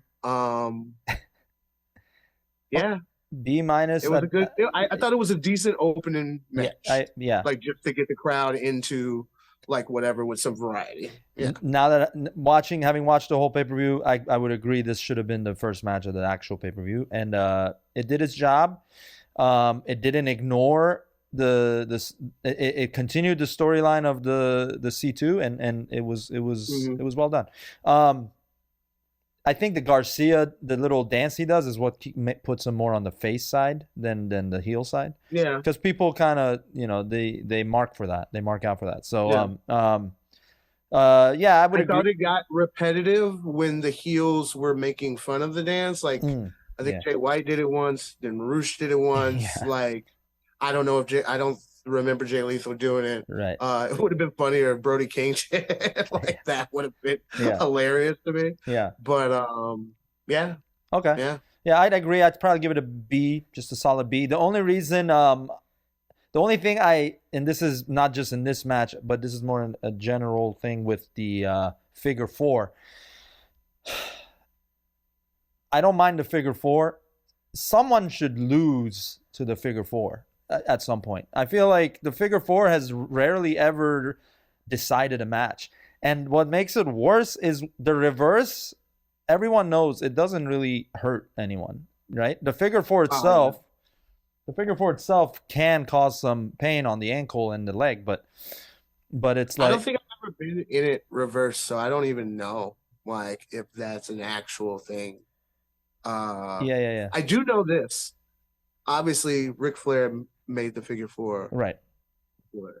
And because Ric Flair did the whole heel thing and he used the figure four as like, this is my move. Of course, when he would wrestle bums, he would win with it. Yeah. But like, he would always like, you know, get it reversed on him or, you know, something like that. And I think people follow that tradition. But yeah, I agree with you. Yeah. Like, they should give more power to the figure four. Like, at least one wrestler do it specifically and like make it like a thing. And it's harder to make the figure four win a match now because why? Because we got figure eight Now that becomes, Yeah. you know what I mean? So now that is the whole, Which was also used later in the show. it was used later in the show by her husband. Yeah. But So Yeah. B for me, B for you. What are you? okay, I'll start with the grade, and I'll give a few breakdown Go for points. I thought it was a B. Okay. Solid B. Had no problems with the match. Everyone did their thing. Nice opener. Here's my thing. And I also agree with the Danny Garcia thing about giving him a little bit of shine and push. Because remember, they also did that a few weeks ago with his match with MJF. Yep. They made him look good as well. So I think they're trying to familiarize the crowd with Danny Garcia. That being said, this is how I feel that this could have been better. Or how they could have handled the fallout from the tournament better. So the way that the way that it's structured right now, there's not much at stake. It's just a filler match, but with all the quote unquote losers. Yeah. But how you can make this better is, let's just say, for example, you go through the tournament. Obviously, there's the winner, which in this case was Eddie Kingston. You put all those people in an 8-man tag, 4 on the side, but you give it stakes. The winner of the 4-man match, the 8-man tag, the 4 winners, you get a winner out of that. The 4 people that were on the same team that won now go on to have a match like a fatal 4-way and at another event, and the winner of that could go challenge Eddie Kingston for the Triple Crown. The storyline can write itself, and it gives I like that. more stakes to it. That being said, the performance was great, and it was a B. And can they not still do that? I feel like maybe they can. They can. Yeah. I don't know if they will, but like we said, people watch this show. Tony Khan, take some notes. We give you some tips. Come on, Tony. Yeah, I agree with you. I think that's a good ad. I feel like AEW has a lot of good ideas, but then they get distracted. Yep. That's literally what I feel with AEW. They have a lot of good stipulation matches. They have a lot of good stakes that they put in these, and then they're like, oh wait, we got to do that, and that to me, I feel like is a team. Like they need to expand on their team. They also need to commit more. They need to commit. They yes. need to commit instead of letting things. It's like in comedy, man. You don't abandon your material just because it's not landing where you wanted it to land. You gotta sometimes go beyond and push through, commit, and that's kind of how you win the crowd over. But anyway, we all seem to agree on this one. I think so. But Bleacher Report says B+ because it's close enough. How often are we that close to Bleacher Report? That's fair. That's fair. Yeah. Okay, cool. So let's move on. I actually forgot about this next match, which we just mentioned. And not that I forgot that it happened. I forgot that it was actually a pretty good match. And to me, it was the manager's side of all this, being Miro's real life wife. And so Miro versus Andrade El Idolo. Now, you mentioned earlier, is he done with AEW? He's absolutely done. Okay, this is it. Which that is the only issue. Again, something happened backstage, and there was an argument about something that's coming out. Who knows? Whatever. I think he's been wanting to be gone for a long time. Yeah. Also Miro too, so that's interesting. That it was 2 people who don't even want to be there. That's right. Have this match. So I guess that worked in my favor that I didn't know that, because it did. It helped me kind of suspend my disbelief. Yeah, I think it came out after, right before the pay-per-view. Oh, really? Okay. Well, there was a whole other thing that came out before the pay-per-view, which I want to touch on with Chris Jericho. But we'll talk about that at the end. Yeah. Yeah, you did benefit from it, because watching this match, knowing what had happened, you kind of knew that the end result was going to be a foregone conclusion. Yeah. That being said, the performances in this match, It was all right. It was a solid match. Nothing, no crazy spots. Nothing too, um, too fancy, too outstanding. But Yeah. the guys both put in some solid work. I mean, Yeah. yeah, I don't know. Not much to I say think- more than that. Maybe give it like a C plus. C plus. Okay. Cool. Keith. I'm gonna say this about the match. This is what I wanted from it. And this was like just my bizarre mind being like trying to write some television.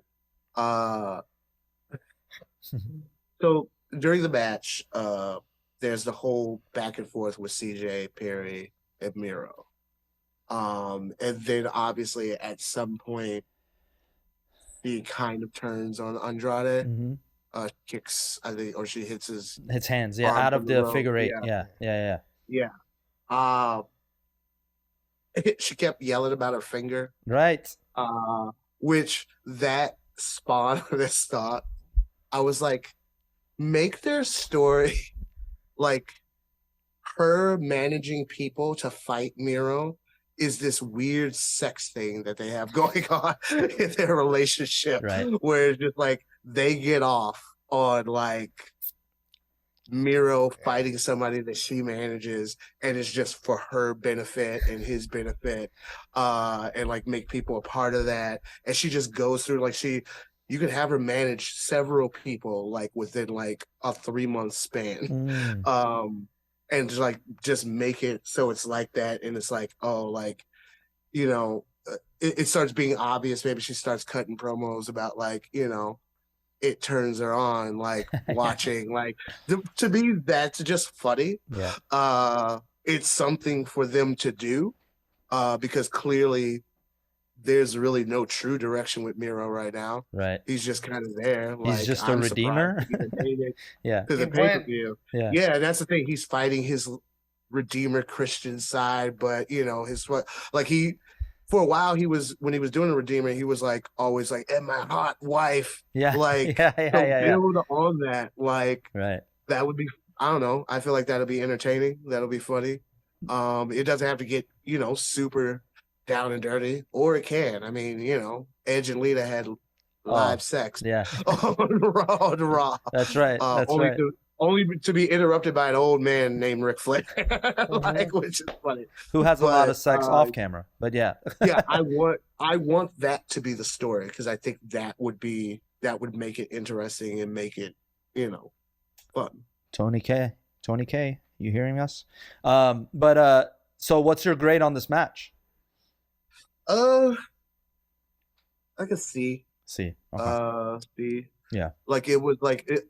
Unlike you, I didn't have I knew that Andrade was leaving, Yeah. so it was just like, okay, like Miro's gonna win this match. Dang, all right. And then, Yeah. it was fine. I feel like if they both cared more, it could have been better.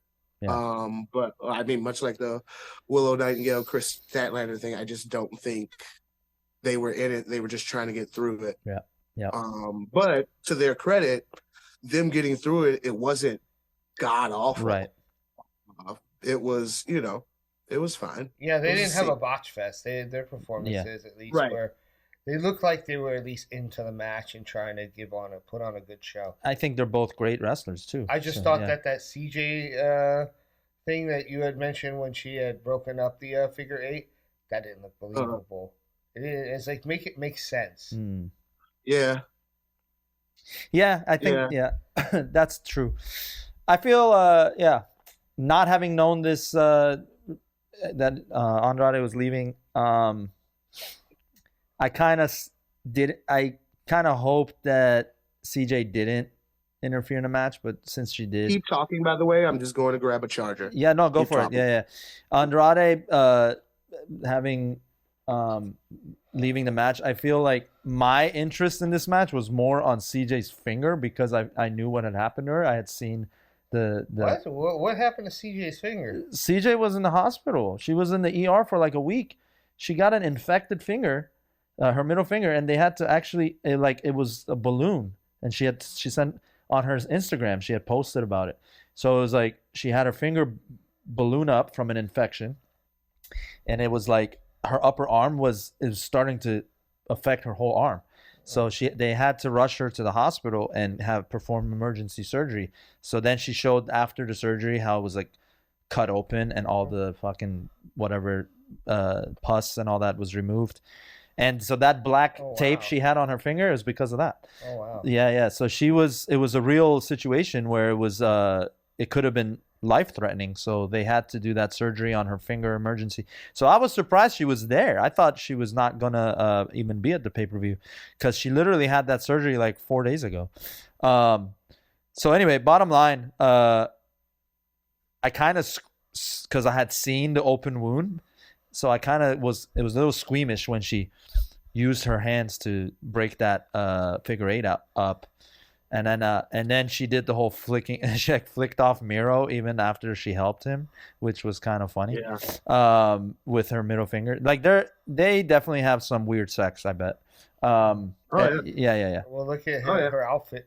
I know. Yeah. The ring attire for that matchup. She's like one of those hot girls is a Republican. You know what I mean? Yeah. Oh yeah. Yeah, she's definitely. But I think Miro tapes up when they have sex. Like he puts on tape on his feet, on his hand. He comes in, he's like, and he goes like, Rusev Putia, Rusev Much. Yeah. He always is. They do it in that tank that they always use. Her Russian accent comes back. He said, Rusev Crush, Rusev Smash. Man, yeah, it's cool though. So we'll see where it goes. I hope Keith, they follow through with what you mentioned. So we'll see how much they're distracted with this storyline. AEW. I'll be nice. I'll give it a C+. The Bleacher Report gave it a B-. And so moving on. Okay, one of my favorite. Wow, they really like this pay-per-view. I know. They are being very generous with those grades. I feel like they are being generous. You're right. One of my favorite characters right now in AEW is Toni Storm and what she's doing. Mine too. Yeah, she's doing an amazing job, and her facial expressions, all of it. It's perfect. I think it's great. If there's only one thing, she had this one hilarious spot, but I'll let you. Yeah. There's only one thing I want them to adjust, and this is probably me. It's like I don't have a way to. I haven't thought of a way to get this to happen, but if they could in the match keep the match either all black and white, like whoever she faces, the match is in black and white. I think why make it color all of a sudden? It takes away from the. I've always said that if she was doing this gimmick in WWE, they would do that for sure. Yeah, they would like make it black and white. They would have like the little scratched film effect in it, probably. It's one of those things, though. It's a matter of preference because remember they tried to do these kind of angle with the Fiend with the red matches and They did, and more people than not disliked it because they said it was annoying to watch. So I think again, it's a matter of preference. It could work. It could may not work. It's more beneficial to her character than the red was beneficial to the Fiend. They used it in segments of this match, though. If you notice, there were they did. That were black and white. Yeah. Well, that's what makes it silly because I'm like, okay, so is this alternate universe that she's in? Like, is that just sometimes, or is it all like? To me, I feel who else? I think there was another wrestler back in the day who the screen went black and white for, and then the Vaudevillains used to do like their entrance in all black and white, which was cool. Yeah. Like I was a fan of that. Which I mean, if the Vaudevillains was still a thing, like this would be the perfect it'd be a statement match. That's for sure. Yeah, this would be the perfect thing for them to do together.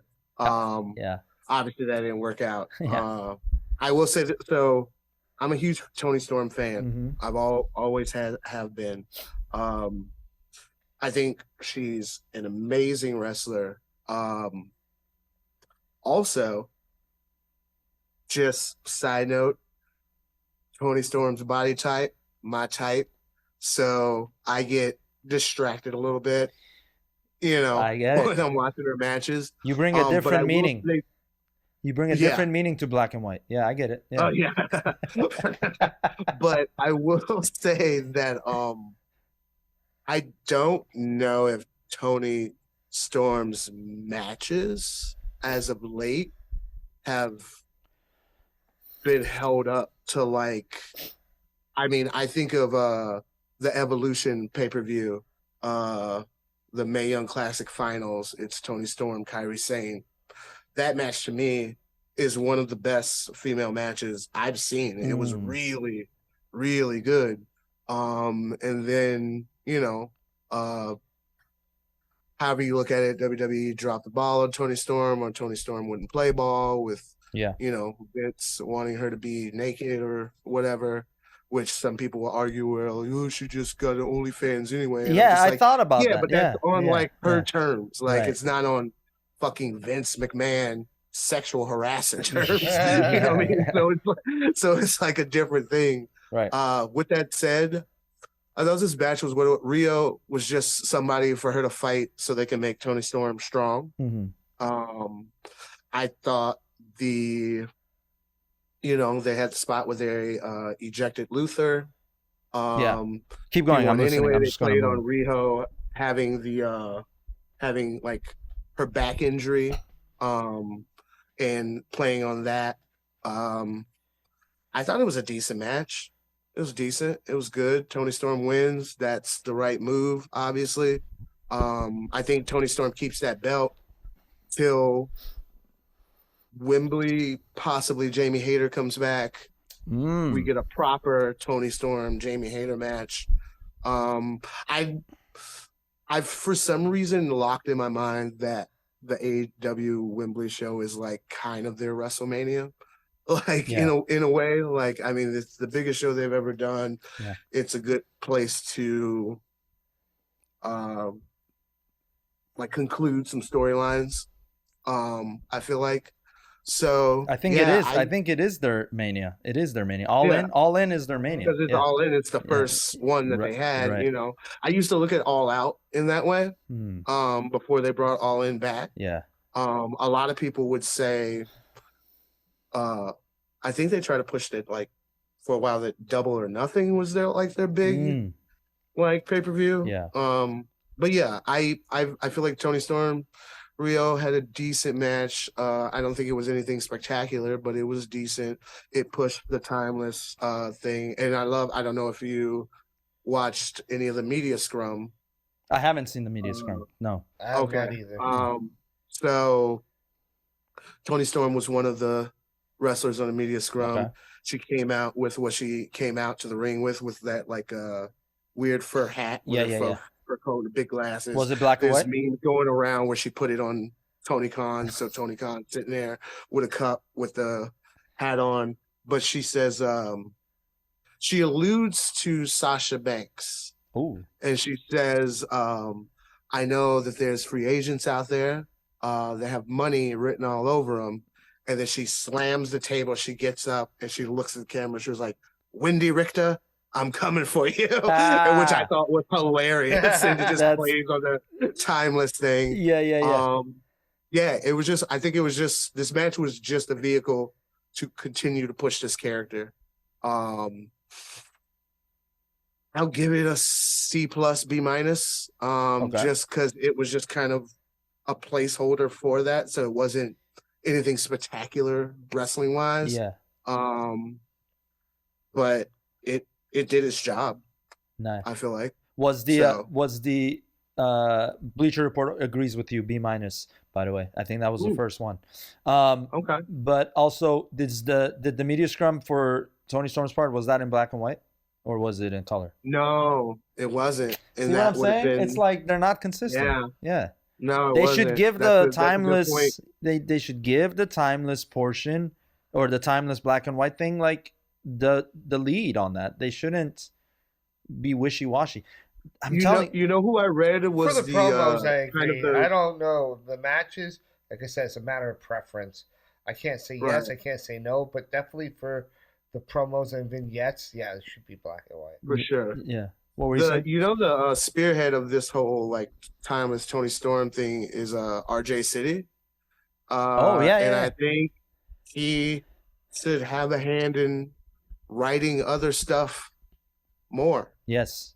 For AEW. Yeah. Kind of like, I mean, I think I'm not gonna say that this timeless Tony Storm, like, he nailed it. It's the perfect thing. Like it's not. I think it's still forming and it's still growing. The crowd loves it, which is, I think you get an hardcore AEW crowd who's like into the wrestling to like something sports entertaining that AEW is doing. Right. I think that's a big feat. Like that's a big hurdle that you get over.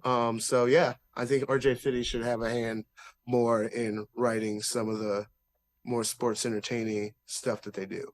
I agree. Yeah, I think he's a very unique talent in that realm. I thought he was a decent wrestler too, but I think he's. I never saw him wrestle. Yeah, he didn't wrestle much.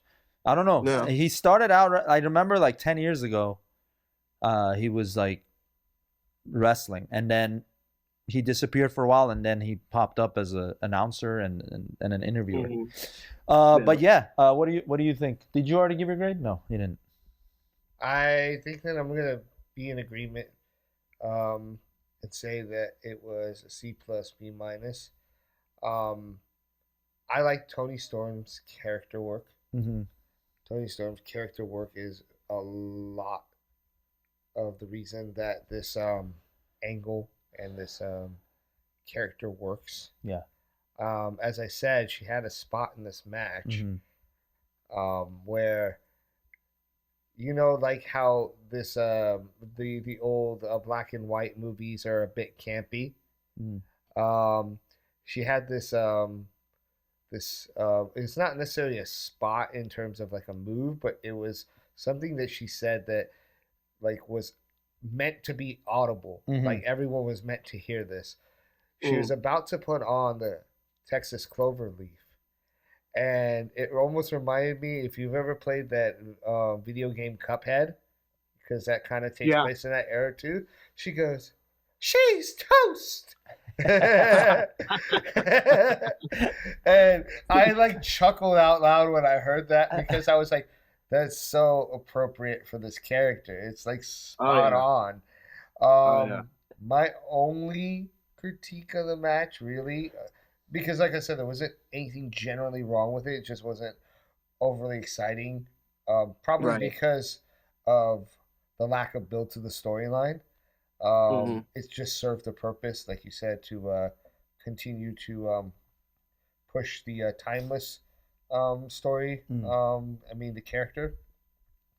But that DDT that she hit at the end looked a little awkward. Oh yeah. Yeah. I mean, it came off still looking good on TV. Yes. Like, but you can't tell. Yeah. It was to the point where I can't tell if that was modified or if it was botched. Even the announcers said it. They were like, "Whoa!" Like they reacted like they thought it was a botch. Like they treated it like it was a bad execution. Yeah, but seeing a lot of what Tony Storm has done lately, and how Rio didn't seem to be long-term affected by it. Yeah. Like, I'm questioning, was that really a botch, or did they modify that? Was that a called spot? Was it something else that was botched but was modified in the moment to make it look really good? Like she saved her from another botched move? Either way, I mean, whatever happened there, it worked. I want to see that move again, though. I want to see it done properly. If it wasn't done properly, because it looks. Oh wait, you mean the finisher that she did? Yeah. Okay, so you should look it up. So I remember when she was in NXT. Yeah. She pulled that move out one time. Okay. And when she did it came out a lot better than it did in this match, and it looked really cool. And I was like, I remember sending the video to my friends, be like, have you seen this new move that Tony Storm just fucking did? Yeah. And like that was like kind of right before like she got moved up to the main roster, and then she left. So we didn't get to see it much anymore. Yeah. But like, I think if you like YouTube like Tony Storm NXT new finisher, you'll probably find it. Yeah. I don't know what she called it, but like, I feel like that's a better example of what that move was supposed to be. It almost reminded me of like when Mercedes Moné, Sasha Banks, showed up at the end of that Kairi Sane match and was doing her new move, but it didn't translate at first. Like it was like, what is she doing? Like what is that? But then like she did the move later. You're like, oh, okay, I get. It was like kind of like a whip around. Yeah. That, I don't know what it was, but yeah, like it reminded me of that situation where like the move just didn't hit like when I previously saw it. Right. I hope this does have a name, because even Bleacher Report calls it an awkward modified DDT. So that is, I'm pretty sure that's not the real name, because if it was, that'd be hilarious. But an awkward flag. Yeah. The AMDDT. No. Yeah. I'm curious. I'm curious to see this come back, this move, and maybe she shouldn't bring it back every match, but like in special moments she should use it. Yeah. But like if done right, the way I saw it, I forgot who she was facing to in NXT at the time, but like she pulled that move out and I was like generally like, what? Yeah. Like it was like the first time I saw the Vertebreaker, I was like, oh shit. Yeah. Like, and that Vertebreaker is still one of my favorite moves that is probably very unsafe like for most people to do or to take. Yeah. So the real question is, Keith, what move do you want her to do to you? Is the I did in my notes. There's one thing that I just said, misogynistically, I would sleep with Tony Storm. I was like, just to deviate from the wrestling, misogynistically, yeah. Those are, I think we're allowed one of those per episode. So there it is. There it is, guys. So so at the end of this match, so you both agreed it was a B-? Did you give it a B-? C. I gave it like a C plus B-. C plus B-. Yeah. So I would agree with you guys, and Bleacher Report agrees as well. There's also the thing after the match, Mariah May came out with the flowers, and it was a cool way, and I like how Tony Storm, obviously that's going to be a turn down the line. Of course, yeah. Which one of these hasn't turned? You know what I mean? I don't know much about Mariah May. Yeah, I don't either. I guess she kind of had sort of a similar gimmick where like her being a movie star, of her being not like similar like the old timey like black and white, but like that's kind of why they put her with Tony Storm. So I'm sure like, I mean, I hope they just, again, that could be filler and another match Tony Storm has before like we get to Wembley. Let's see what happens. Interesting stuff. Kind of remind it, maybe they take it to kind of how I forgot her name is not coming to me. Old girl who used to shadow Trish Stratus all the time. She was like obsessed with her. Oh, Zoe Stark? No, original. Mickey James. Mickey James. Yeah. Maybe it becomes one of those deals. I don't know. We'll see. Puppy love. Yeah. What's your dog's name? Reggie. Boy, right? Yeah. Obviously boy. Yeah. Cool. Yeah. Well, not obviously. Like, get your shit together. It's 2024. But that's also, right. yes, he's a male. Even AEW acknowledges. Because true. Yeah, no, it's true. Because later on, in the match, with Abaddon. Oh, right. They refer to her with the pronoun as they. Oh, yep. They do. Yes. Yeah, I was very attentive to that. That's true. Mm-hmm. That's true. Good for them. Yeah. Cancel me, not AEW. All right. All right, guys. Next match. This is a good one. It wasn't even supposed to be this, but due to lack of doctor clearance, it became Swerve Strickland versus Dustin Rhodes, who was the tag team partner to same name as you, Keith Lee.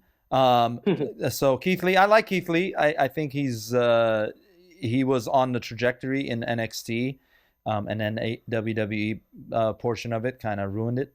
And he's doing what he's doing, and then he also has had some health scares of his own last year. Even this year. But I don't know what the reason is for this one. Officially, it's been labeled as a back injury. He had a match prior to this one. I saw on one of the smaller shows, and sustained a back injury. But overall, before we even get into this match, I mean, it is connected to this match, so I do kind of mention it. I feel like AEW really has dropped the ball even worse than WWE with the Keith Lee experiment. Really? They're not really doing a good job with pushing a guy with the charisma and the monster look of a Keith Lee. There should be a lot more done with Keith Lee. But I think we got to consider that health scare because they were doing this before the health scares. Okay. And when he came in the company, they didn't even. I don't know how long his health thing has been an issue because remember when he gave that one promo when him and Swerve won the tag belts. The way I took it is that he was fighting through a bunch of stuff. I think was there like a cancer scare or like I thought it was a heart. It was a heart. I thought it was a heart issue. Yeah. Now, not to say that I agree. Right. AEW dropped the ball. I mean, obviously, I feel my whole thing is like WWE dropped the ball when you had that Survivor Series match and it was him and Roman. Yeah, like that's when Keith Lee should have been something. Yeah. Then they made him the Bearcat. Also, the Pandemic Thunderdome kind of happened. Oh, and then they put him into the that stable with Mustafa Ali and with where they gave everybody the masks. Right. Remember, Michin was in it and Donovan Dijakovic. He wasn't in that. Keith Lee wasn't in that. I don't think so. Was he not? All right, that was Mace. I think he was original member, and then they scrapped him. Oh, was he? Maybe. I don't know. I mean, it would make sense because Mia Yim, but I just don't remember him being. Also, that's a murky time, so I don't. I might. He could have been in it, and then like there was an injury or something or whatever, and I don't think he was in it like full time because there were more people, I believe, in the initial inception of that stable, and I think they reduced the numbers. What were they called? Yeah, I'm gonna look it up. What was the members?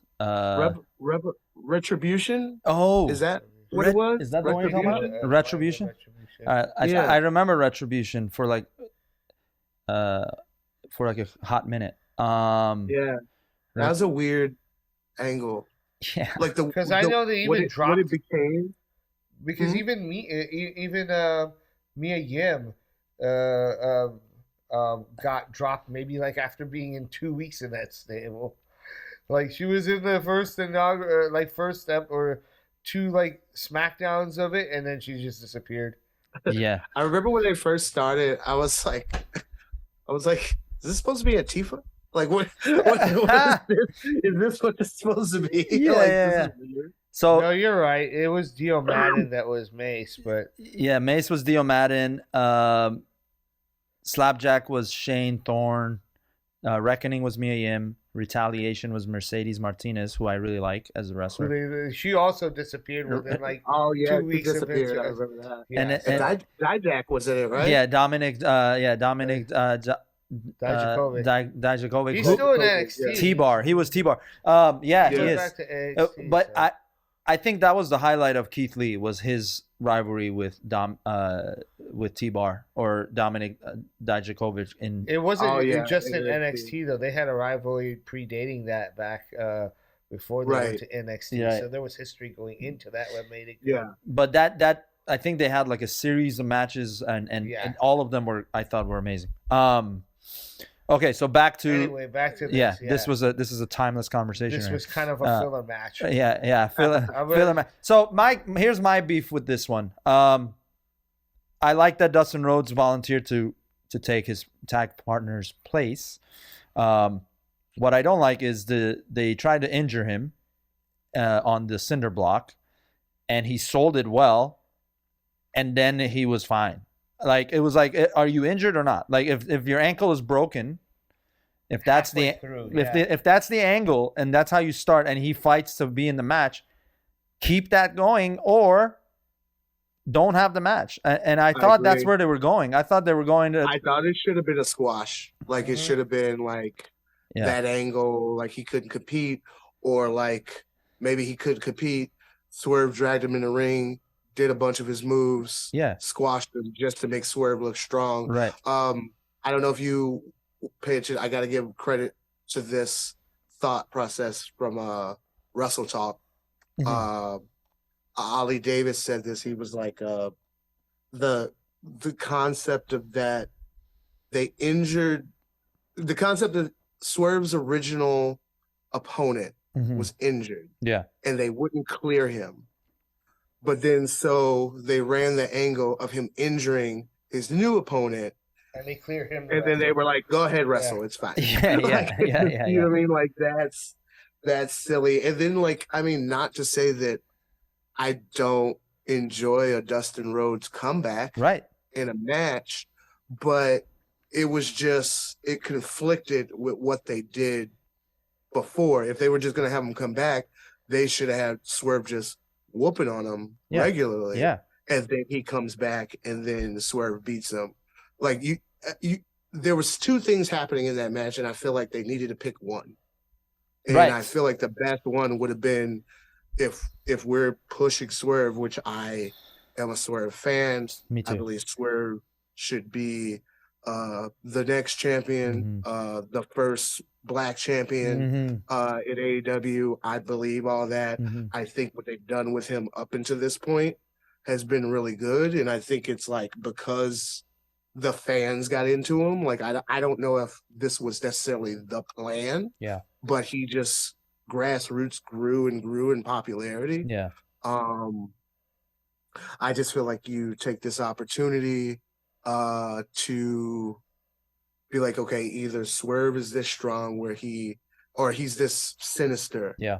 Where he injures Dustin Rhodes and gets that heat from that, or he has a match with Dustin Rhodes. Right. And he shows how good he is. Dustin Rhodes come back, and then Swerve wins the match. Yeah. Anyway. No. So, yeah. I agree with you, and I do agree that he should be the next champion or build or get him to that level by All In and have him win. I mean, him versus Samoa Joe sounds like a really good match. 100%. 100%.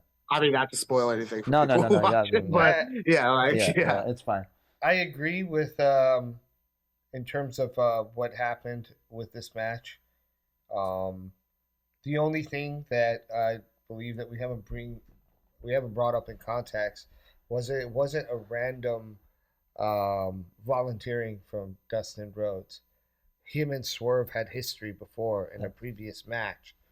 Yeah. And this was Dustin actually won that by disqualification. Right. So this was kind of trying to play off of that, but that still highlights the points that you brought up earlier. It could have been something that was better served if they had a bigger build up to it and referenced that a bit more instead of just as a line of commentary during the match. Yeah. No, yeah. I think I think that given all of that and he was injured and then he wasn't because he was able to walk on it and he was doing like moves that on a broken ankle you couldn't do. Right. I mean, they never verbatim said his ankle was broken. It was just but that's what I thought of. What if you're gonna do the cinder block spot, then at least commit to it. Kind of like Daniel Bryan at WrestleMania 30 when he got rushed to the back in the middle of his match with Batista and Randy, and then have him come back later. But obviously, this is not a three-way. But That's what brought the match down for me, honestly, because from a veteran like Dustin Rhodes, I expect him to be able to commit to the injury angle. Yeah, more. me too. You know, it's different. Don't get me wrong; it's still not completely acceptable, but for someone like MJF to do it like he did against Jay White, it's a little bit excusable because of the amount of time that MJF has been in an active wrestler. Yeah. Not that it is completely excusable, but you're willing to suspend your belief a little bit, being a little more forgiving. But you're talking about a 30-year plus veteran that's holding, multiple titles across different organizations and different time periods. Yeah. Someone who was actually around when this shit was supposed to look real. Yeah. And you expect him to know better. He's also been electrocuted, and he sold that really well in the past. So. Oh! Anyway, I think an easy fix for this would have been right when he gets the spot with the cinder block, and you got all these medics coming in to help him. He could have just been like, tape it up.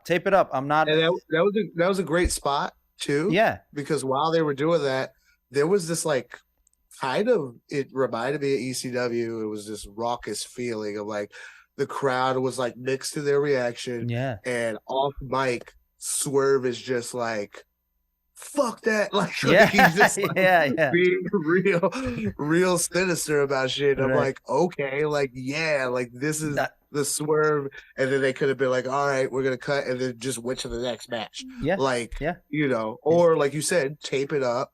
He tries to go for it, but the working of the match could have been a little different. Right. And there could have been that big of a comeback, I guess. Sure. Like, it was kind of a bigger comeback than it needed to be. Yeah. I also didn't like the finish. Yeah. Because the finish to this match was almost like someone's retirement match. Oh, yeah. Where Dustin's kind of sitting there giving him the finger. Yeah. And yelling out explicit. Yeah. Like almost like he can't go and he's asking him to finish him. Right. It's like the uncensored version of like Ric Flair asking Shawn Michaels to kick him. Yeah. But like, this isn't your retire match, or at least he's not supposed to be. Yeah. Look, why are you doing this? It wasn't Ric Flair's retirement match either. Clearly it wasn't. There are rumors that Dustin might go back to WWE for his last leg. Okay. Do some stuff with his brother. Yeah. They put Goldust in the Hall of Fame. They did. As he should be. They did. Yeah, I agree. And so who knows? We'll see. Who knows? We'll see. We'll see. Yeah. And speaking of we'll see, that's the grade I give this, a C. And maybe Bleacher gives it a C+. I'm going to say C just because of the poor execution there on the beginning of the match. C- here. C-? What do you give?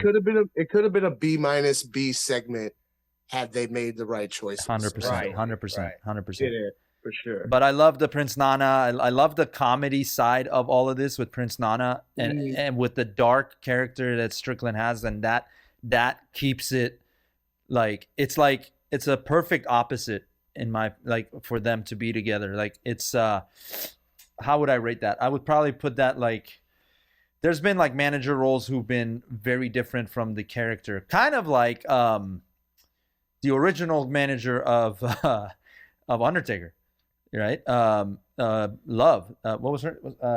Brother Love. Brother Love. Yeah, like that was the original, right?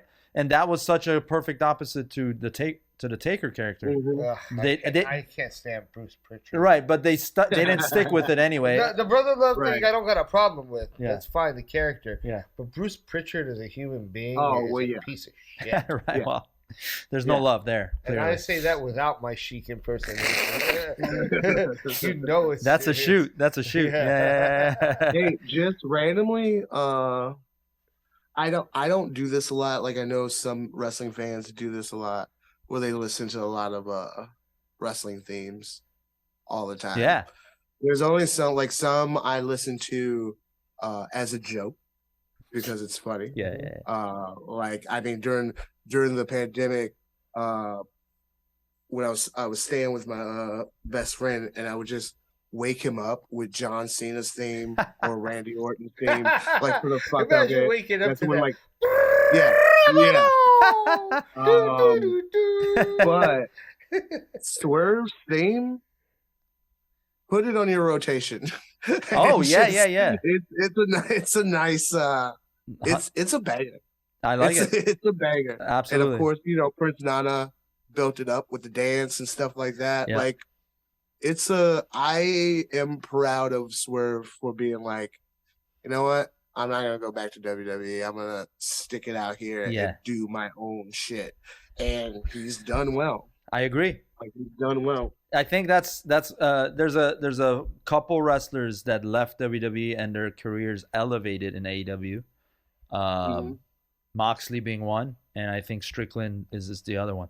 Low key Christian. Yes, 100%. Low key Christian. 100%. Like, But here's the thing: this- Christian was like off. this, Yeah, but Christian is my favorite Christian. absolutely. For sure. Yeah, Like the patriarchy, I love it. Yeah. I think it's hilarious. I think it's perfect. I think he delivers it perfectly. I think this is the strongest he's ever came off. Because Yeah. I mean, he had, and I know we'll get to that match later, but he has always kind of rode in Edge's shadow, right. for the most part. Yeah. And this is like, This is you don't treat it like that anymore. Now they're two bona fide superstars. they're even, yeah. No, his heel Christian heel is this rendition of his heel run is the best one he's ever done. He's been heel in TNA and even in WWE, but this is definitely, I think, it tops it. I think Christian's heel run in AEW is probably the best character work done by any wrestler this year. Yeah. Or in this past year. Yeah. I'll put it up Yeah. there. I'll put it up there. Yeah. I mean, who's doing better heel work? No. It really. No, we've talked about like, heel. I'm not arguing. People are entitled to their opinions, Yeah. but like, I'm just saying, if you really think about it, Dominic like I maybe, have. but Dominic but is Dominic's not putting the effort.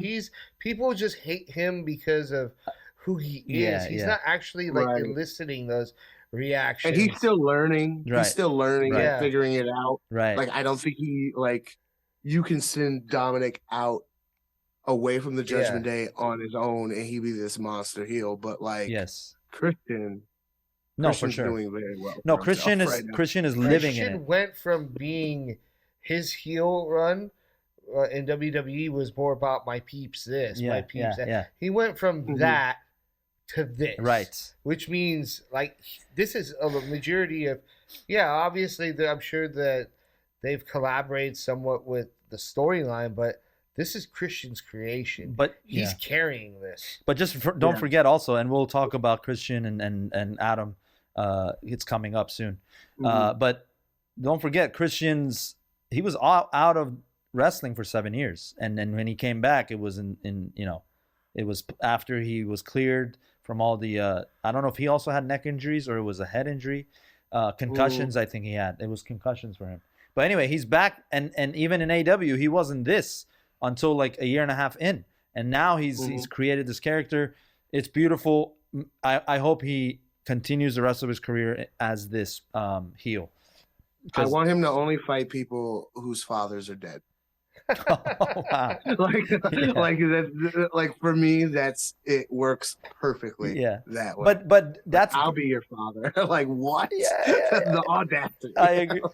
I mean, he could stretch that to people who have fathers who are just deadbeat fathers, but Yeah, you know what I mean. He could be like, "I'm the father you needed" or some shit. But I agree. It's great. You could go talk to Ray. Ooh, if this was happening in WWE, Oh my god. the Christian Ray Dominic, like, Oh man. I mean, instead of Dominic being in Judgment Day, he's just under Yeah. Christian. Yeah. Oh man, Man, that's fantasy. Oh, That's the ultimate fantasy booking right there. I love right? I love that. But cool. So this match, Dustin versus Swerve, We gave grades. we gave our grades. So let's move on. Yeah. And Bleacher Report gave it a C+. Okay, let's move on. The this is hilarious. Bleacher Report calls this 8-man tag match the other 8-man tag match. I feel like the first I 8-man. called it stupid 8-man tag. I was like, this is a stupid 8-man tag match. I don't care about this one at all. So what made this match interesting was one thing that was not discussed at all on the pay-per-view by anybody. And that is the whole Chris Jericho and Kylie Ray situation, and that went trending. Right now, it's a lot of rumors. There's nothing that it's allegedly that Chris Jericho tried to proposition Kylie Ray into some sort of sexual act that she refused, and then now she's out of AEW. So there is so that whole thing had took place literally the day before World's End. Well, supposedly they refer to him. They're beginning to refer to him now as like pro wrestling's version of Harvey Weinstein. Yeah, so that was trending as well. That Jericho is this monster apparently. That to me, it's like the snowball effect, right? I feel like again, this is all allegedly, and if it's true, then absolutely Chris Jericho should be fired. But until it's proven, or until there is some evidence that is admissible in court, which I have friends who argue this, and they're like, oh, just because it's admitted in court, or it's proven correct or incorrect, or guilty or not guilty, that doesn't make it not true. So I mean, right? Yeah, there is also that. So it's a very hairy subject, because it's hard to talk about it. But I did want to mention it, and if you guys had any opinion on it, obviously share yours. But Kylie Ray's out of AEW now. There's a lot of other female wrestlers who are backing her and saying, is it safe now to discuss Chris Jericho being what he really is, or some shit? I will say this about Chris Jericho.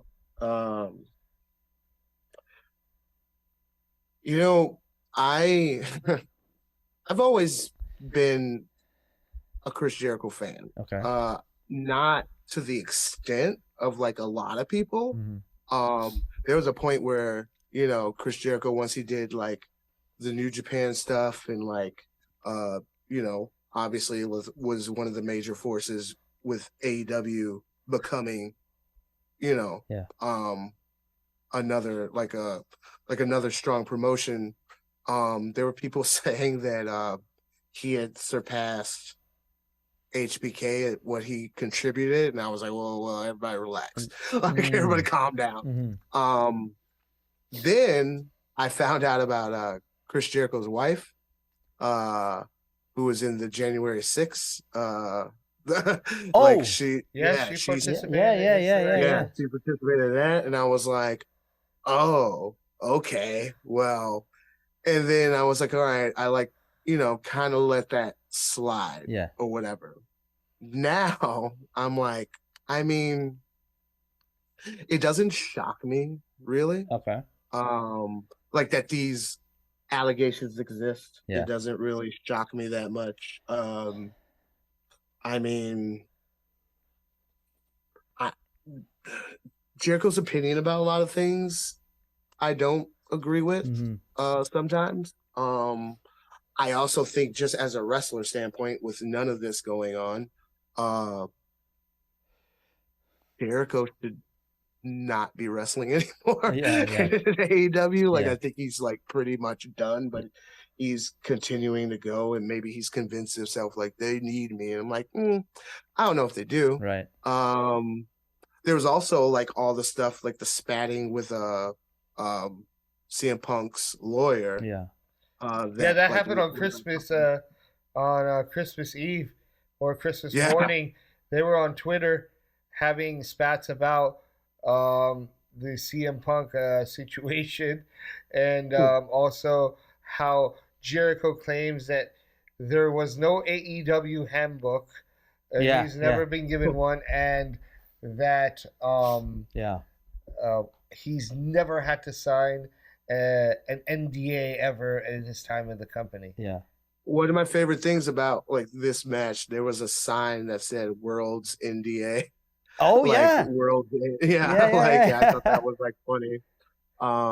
Pretty clever sign. So I think my biggest thing with this was going into the pay-per-view was like, are they going to take him off TV? Are they going to take him off the pay-per-view? And clearly Tony Khan decided not to. And they made no mention of this, obviously, but they also just went about it as if nothing's going on. So there was a mixed reaction to him when he came out too. There were boos. Yeah. People were booing him. But then there was many that were singing his song. So I don't know. It's like it's a good song. It's a good song. Like, it is. It's like this is a R. Kelly moment. It's like Ignition's a good song though. Like, I mean, right. Still gonna sing it. Like, or a Kanye West situation. Like, I mean, yeah, but also, I know. My Beautiful Dark Twisted Fantasy is a great album. So, sometimes like your mind separates those things in that moment. Also, this is all, I mean, at this point of the match, him coming out, this is all very new to everybody. Yes. Like you said, this is all alleged. Yeah. There's no whatever. Right. I like to think, I mean, I know there's lots of exceptions to this rule, but I mean, if usually when somebody says something, you at least did a little bit. Like you probably did something creepy. Where there's smoke, there's fire. Weird. Yeah. I just thought all this stuff was hilarious because I found out by listening to Jim Cornette's podcast. Did you? About all this stuff. Yeah. He's like, you need to get your lapdog in order. What's going on there in AEW? Oh my God, yeah. Oh, Jason Acevedo, he does the perfect impression. But this match, overshadowed by everything. That's how much this match really matters. Exactly. I have very little notes to this match. You do what? I have very little notes to this match. Okay, yeah, that's I don't that's have appropriate. much to say about this except it was full of a bunch of randomly put together associations other than the Don Callis, aka the hot dog man, like association. Yeah. But I still watched it only because I don't know. I've got a soft spot for watching the Pebble, aka Ricky Starks. Yeah. I gave this. Ricky Starks. It's like looking at like a midget. It is a vanilla midget version of The Rock. Yeah, right. And it's just like it's comedy to me. That's another guy that they need to be concentrating on. Yes. A little bit more. Yeah. He is talented. I feel like they were, for sure. They were doing it. I mean, obviously, some of the old Punk stuff affected some of the stuff he was doing. Mm-hmm. Bryan Danielson stepped in, great strap match. Yeah, Ricky Starks is like, I saw Ricky. I went to Double or Nothing 2 years ago when Punk won the title from Hangman, and there was the 4-way tag team match where like Ricky Starks was tagging with Hobbs. Okay. And that was the first time I saw him do the when he walks the ropes. Yeah. The little like thing, and I was like, that dude's good. Like that dude's good. I like him. That was probably the highlight of this match because he did it again. Yeah. This would be, I'm bored with. I'm sorry. Let's just get this Sting thing on the road and go ahead and hopefully he doesn't wrestle Ric Flair at Revolution. Oh my God. Like this Sting thing, I'm just like, yeah, I get it. And like that was kind of like I guess the silver lining in this match for me. Like it's just like, his kind of like swan song to New York. Yeah. That was gonna be the last time he wrestled there. So cool. Yeah. I mean, Sting's been around a long time. Yeah. I'm like, I'm not saying I'm over it in a negative way, really. I'm just like, okay, like, yeah, cool. Like, whatever. Like, like, all right. Yeah. That's fine. I agree. I don't know who else was in this match. Guevara. Yeah, Guevara was in it. It's just like the rest. They got to include Guevara under pay-per-view. This match was thrown together because of everything else too. I think there was the whole thing with let's see, they turned Guevara face really quick right before this, right? And they had to do it Uh, because this match was originally supposed to be centered around Chris Jericho and Kenny Omega. Yeah, Kenny Kenny Omega. But since yeah. Kenny has exited the picture, Yeah. now this match has begun to make a lot less sense. Right. So They really, honestly, can we be honest? They didn't need this match on the pay-per-view. no, they didn't. Yeah. They could have at least No. and that was my critique of this whole pay-per-view. There were matches that existed on here that could have easily been replaced by matches that were actual title matches. Think about it. Yeah. What happened to the trios title? Yeah. Why didn't they defend any of those? Right. You know, right. The acclaim. I love the acclaim. Should have been Yeah. there. Yeah. They could have put Hook versus Wheeler Yuta Yes. on the actual card. Yes. Yeah. They 100%. could have thrown this match as another 8-man just on the 0 hour if they want. I think two things happen though. Like this is just my opinion. Even the regular tag titles. Number What one- happened to those? Right. You want to get Sting to do his last match in New York. Yes, that's the big part of it. That was probably important. Yeah. Number two, Chris Jericho is not going to be taken off of pay-per-view. Right. There's politics for sure. There's. I was. Never, ever take it off pay-per-view. Yeah. You'll never Even ever though fire I me like- from this I like company. to say Chris Jericho made the list. Nice. He made Nice. the list. He's made his own list before, and then he left. Oh, yeah. Yeah. That, which by the way, KO, real quick, he mentioned that he wasn't a big fan of that angle. I didn't even like the spots. In this Really? match. Yeah, he wasn't a big fan of the KO Jericho connection, and then when he finally, because he was like, he knew he was like, It's the last entertaining thing that Chris Jericho has really done. yeah, that and I the feel- Bublé. I mean, everything after Le that is Champion. left. Yeah, Le Champion was decent, but Yeah. but no, I agree. But KO, he mentioned in the interview, he's like, yeah, I wasn't a fan of that because I knew it wasn't going anywhere, and he was focused on his own career because he was, he was on a trajectory up, and Jericho was on his way out. So it was like, No. So It should have went to them breaking up and having a match for the Universal title, but now you throw Goldberg in there. Yeah. And oh no, wait, yeah. yeah, it was Goldberg beat him. Yeah. So, They did KO wrong on Vince that. was hard on Yeah. Goldberg Yeah. at the time, which I mean, now not so much. Goldberg's mad at Vince, and I'm like, well, I mean, the dude that made you a promise pretty much isn't in that position anymore. So Yeah. I Exactly. don't know what you want. Yeah. Exactly. Like, I don't know what you want. But yeah, so coming back to this match, I give it a C minus, honestly. C minus. I give it a C minus, a D plus. Yeah. Give it a right. D. You give it a D, yeah. D. Yeah. Right. Again, this is the first C I think that Bleacher Sting being Report- in this match oh no, yeah. lifted it up, Yeah. probably. Yeah. Because again, it's a swan song. But Yeah. if Sting wasn't in this match would probably get an F or a D. 100%. This was a filler For at sure. best. Yeah. Yeah. All right, moving on. Julia Hart versus Abaddon. So I like Abaddon as a character. They should do more with them. Now I'm learning. I'm getting it. They should definitely do more with them and build them up as a proper like freak, like a proper, creepy character and give more promo to their character. I think Like they did with the Fiend. Like, yeah, this could be that. Ever since I saw them, and the first time I saw them on AEW, I admittedly I didn't know about Abaddon before AEW, but when I saw them for the first time, I was like, damn, that is a intriguing character, and nothing had even happened yet. It was just the presentation. It was just I'm not too well versed or educated on their wrestling ability, but but I don't know. I like Abaddon. I think they should have used them more when they first debuted Abaddon. Mhm.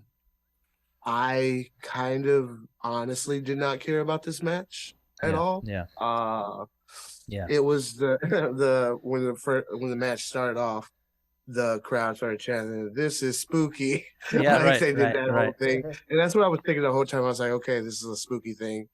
I thought this match, I was less interested in this match than I was LA Knight versus Bray Wyatt in the Mountain Dew Yes, yes, whatever match. yes. Was this match better? I don't know. It was, I mean, obviously Julia Hart just won the title, so I didn't think at all that Julia Hart was going to lose. Yeah, I don't think it was a good first opponent. yeah, yeah. I don't think. Yeah, it was the opposite of what the Tony Storm match was. They I got don't think it necessarily built Julia Hart up anymore. It gave her a win. Yeah. It gave her a defense. It gave her a win.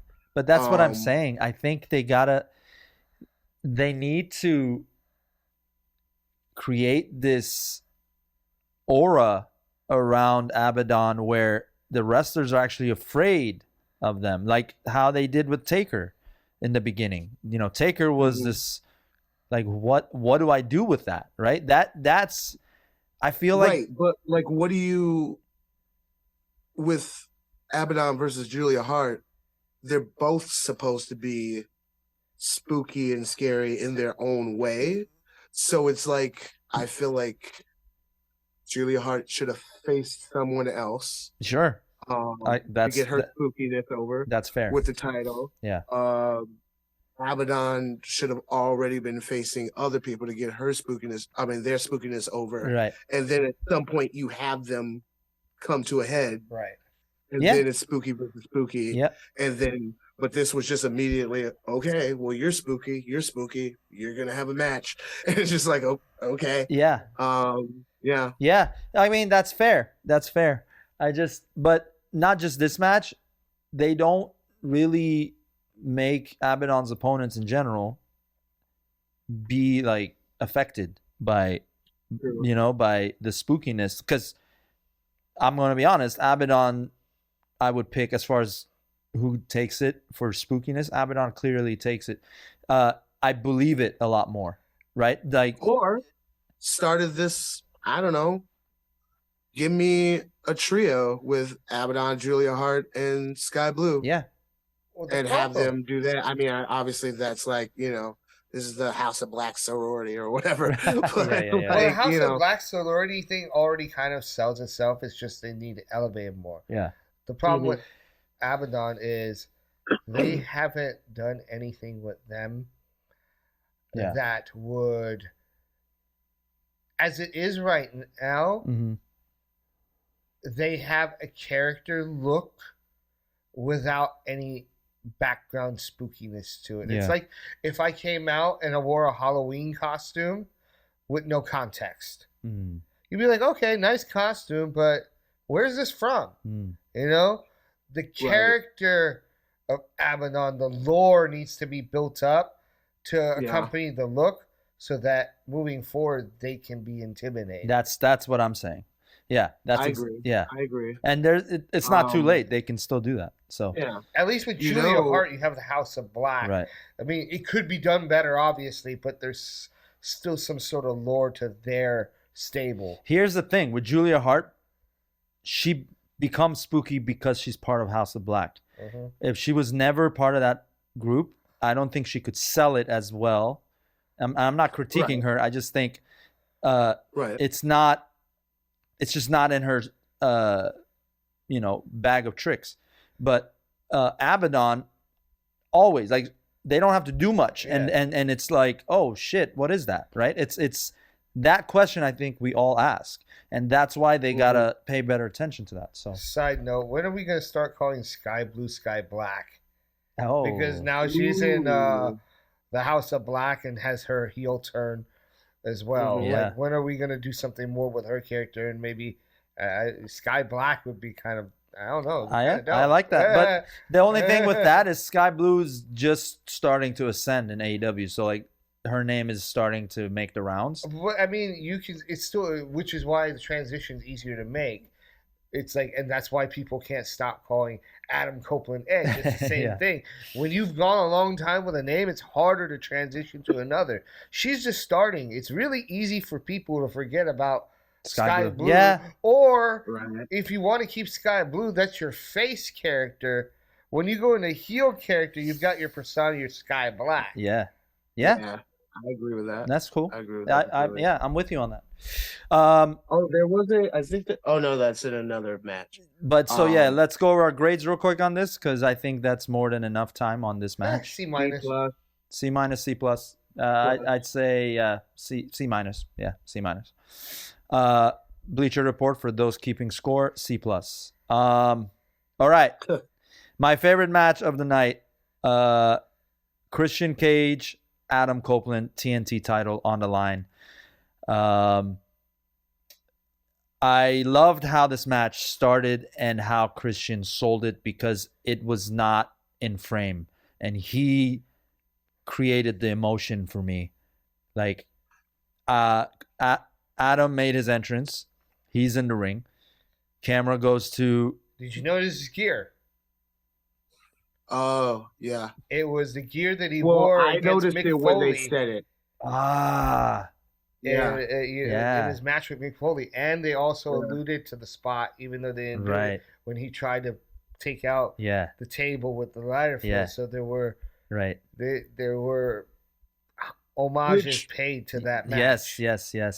I feel like, I mean, that was that exact gear, but like it immediately reminded me of just like that era of Edge when he not only had that match, but then Edge was like strictly in ECW for a while. And then him and Foley got together and was like tearing down stuff. And like when he interfered in the John Cena RVD match, like it was that vicious side.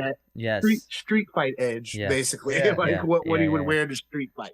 Like that's the Money in the Bank cash in you're talking about, right? With the RVD John Cena. He cashed in his Money in the Bank.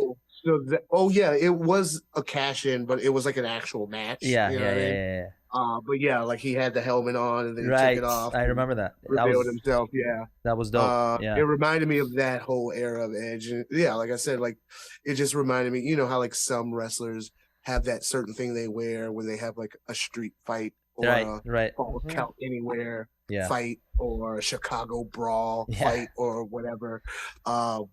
That was his street fight gear to me. 100%. But yeah, so that opening moment, Christian was coming out the best way he knows how, and he had to show the break in his psyche because, oh shit, here comes Adam.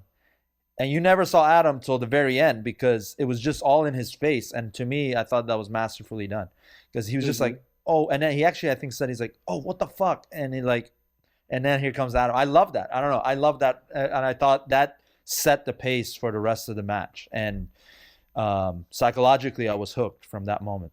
What do you guys think? I like the pace of the match. Had some nice spots in there. The little homages to the past. Yeah. And you really, really were invested in this, which was really important. Like your emotions were really vested into wanting Christian to get his comeuppance and Edge to go over. And they gave you that. They did. But at the same time, they're like, okay, we gave you a taste, but no. We're going to go back and we're going to play with you some more with the twist at the end, obviously, with Luchasaurus relinquishing his shot to Christian and kill switch. Yeah. No, I agree. Two things I'm still used to calling. I know. No, it's fine. Yeah. It's fine. Two things if I have to be nitpicky, 2 points of criticism, and it has nothing. One of them was for the actual match, and the other one was in commentary. The match part, the lighter fluid part, spot. I think it took too long. I think it took too long with the lighter fluid. He was, Adam was trying to make sure that it will light up, obviously. Yeah. And the reason it took too long Because it went out, right? It went out the 1st Didn't time. it go out? Yeah, there was first time it went out, and then he added more lighter fluid. Thank God there was a whole full bottle that he found next to the stairs, because if he didn't have that, He just happened to find that full bottle. well, no, it's not that. Lighter fluid. What I'm saying is I don't think that was a planned spot for the lighter fluid. I feel like he looked and he found it, but that's kind of how it came off. Maybe it was Maybe, yeah. maybe. But my point I'm trying to make is all the time he's doing that, Nick Wayne is just selling that he's he's just on the ropes. But like he could have easily seen what he's doing, but he just sold it for way too long, and it became kind of got in its own way. And then when he powerbombed him, the table didn't even break, and he just fucking fell, on the. That was a nasty bump. Yeah, like, it didn't look like it was terribly. It looked less dangerous than Mick Foley hitting Edge through the table. Right. But that bump at first, like he overshot the table kind of, and like flipped over, and I was like, ugh, like I got a little scared for Nick Wayne there. Yeah, so that was my criticism, and the only reason I think that happened is because of how quickly the fire was going out. He had to deliver it quick. But there's also another way to do that where the fire doesn't go out. Just use a different fluid that lasts a little bit longer. A different fluid than the Foley match? Well, the Foley match, I think the fire lasted longer. Did they use a cheaper fluid? Yeah, I don't know. AEW has a bigger budget, I think. But also WWE now with being being bought out, but they're also having a higher budget. Anyway, point being is that was the one part I was a little bit not happy with. The other part, when Adam wins the match and here comes Kill Switch to cash in, and obviously Christian takes it and he wins. I was not a fan of Shivani saying, well, it's official, this is the shortest reign as a TNT champion.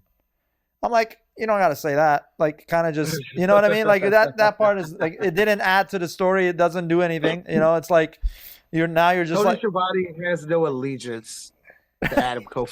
He has no allegiance. He doesn't. He didn't grow up, or he didn't spend his time commentating. I know. That's fair. Listen, Tony Schiavone has no allegiance to anybody except Sting. Right. Yeah. He even said, he's like, I save my energy just to be able to say that on each show. Tony's still working for WCW in his mind. Yeah. But I thought it was a cool shot. Like, okay, so we talk about how this was reminiscent of like their kind of Money in the Bank cash in out of nowhere. And I thought to myself, like, so they had the thing kind of where, for me, I didn't see Kill Switch come out. I just suddenly saw him rise behind Edge, and I thought that was a cool shot. Me too. I didn't see it. Kind of reminded me of is that Samoa Joe and Kurt Angle in TNA? There's that shot where like I think Angle hits him with an Angle slam. Yeah. And then he just gets up, and there's like that. It's like one of the coolest shots. Yeah, I agree. Yeah, I feel like, and it was like really, so it reminded me of that. So I thought that was like a thing, and like it made me think like, oh, and Money in the Bank, like they always have somebody come running down. Mm-hmm. They never have them kind of just show up behind somebody and like. And they're like, oh, like the way they shoot it, like, and obviously, something like that, a shot like that, WWE would obviously master that shot. Absolutely. I thought about that, and I thought of like how cool that looked. Yeah. It ended the way it ended, and I'm fine with that. Yeah. Me too. It's fine. The match itself was really good. I think I've heard people say this, they go to the rubber match or whatever, or they have like a third match, and it's a legit TLC match. Yeah. Where they have to like climb the ladder for it or whatever. I don't know what they would call it, because I don't think they can call it a TLC match. No. they would probably just have to call it a ladder match, but involve tables and chairs and stuff like that. Yeah. But yeah, it was good. I agree with you. I'm just going to say one thing. If they go that route, they need to bring the Dudleys, and the Hardys are already there. Bring them in, and they can become like they're the friends, and they're trying. And each of the tag teams takes one side. Do the Dudleys have a legend? Idea. Somehow, I think that like they're gonna wait until eventually Christian makes like either Christian makes a face turn or Edge makes a heel turn to match the other, and then they'll probably bring in the Hardys or something to make them retire. Well, what I'm saying is not. Doesn't WWE have Demon? Dudley's in a Legends contract right now? Is that what it is? Well, Bubba Ray. I, for some reason, have that remembrance of like once Edge went to AEW, it was kind of a thing where WWE got them at least in some type of Devon and Bubba Ray made amends, and they got them in some sort of like contract like that, and people would be like, "Oh, WWE probably did that, so AEW couldn't have Dudleys versus Hardys versus." I don't have enough knowledge on that. I don't either. I don't either. I don't that know. would be That's really the thing. crooked if they did. Now, I don't either, but here's the only Sounds thing. like a very WWE Smart, thing to do, though. but For crooked. sure. So does Like, legend contract means you're no longer eligible to wrestle anywhere else?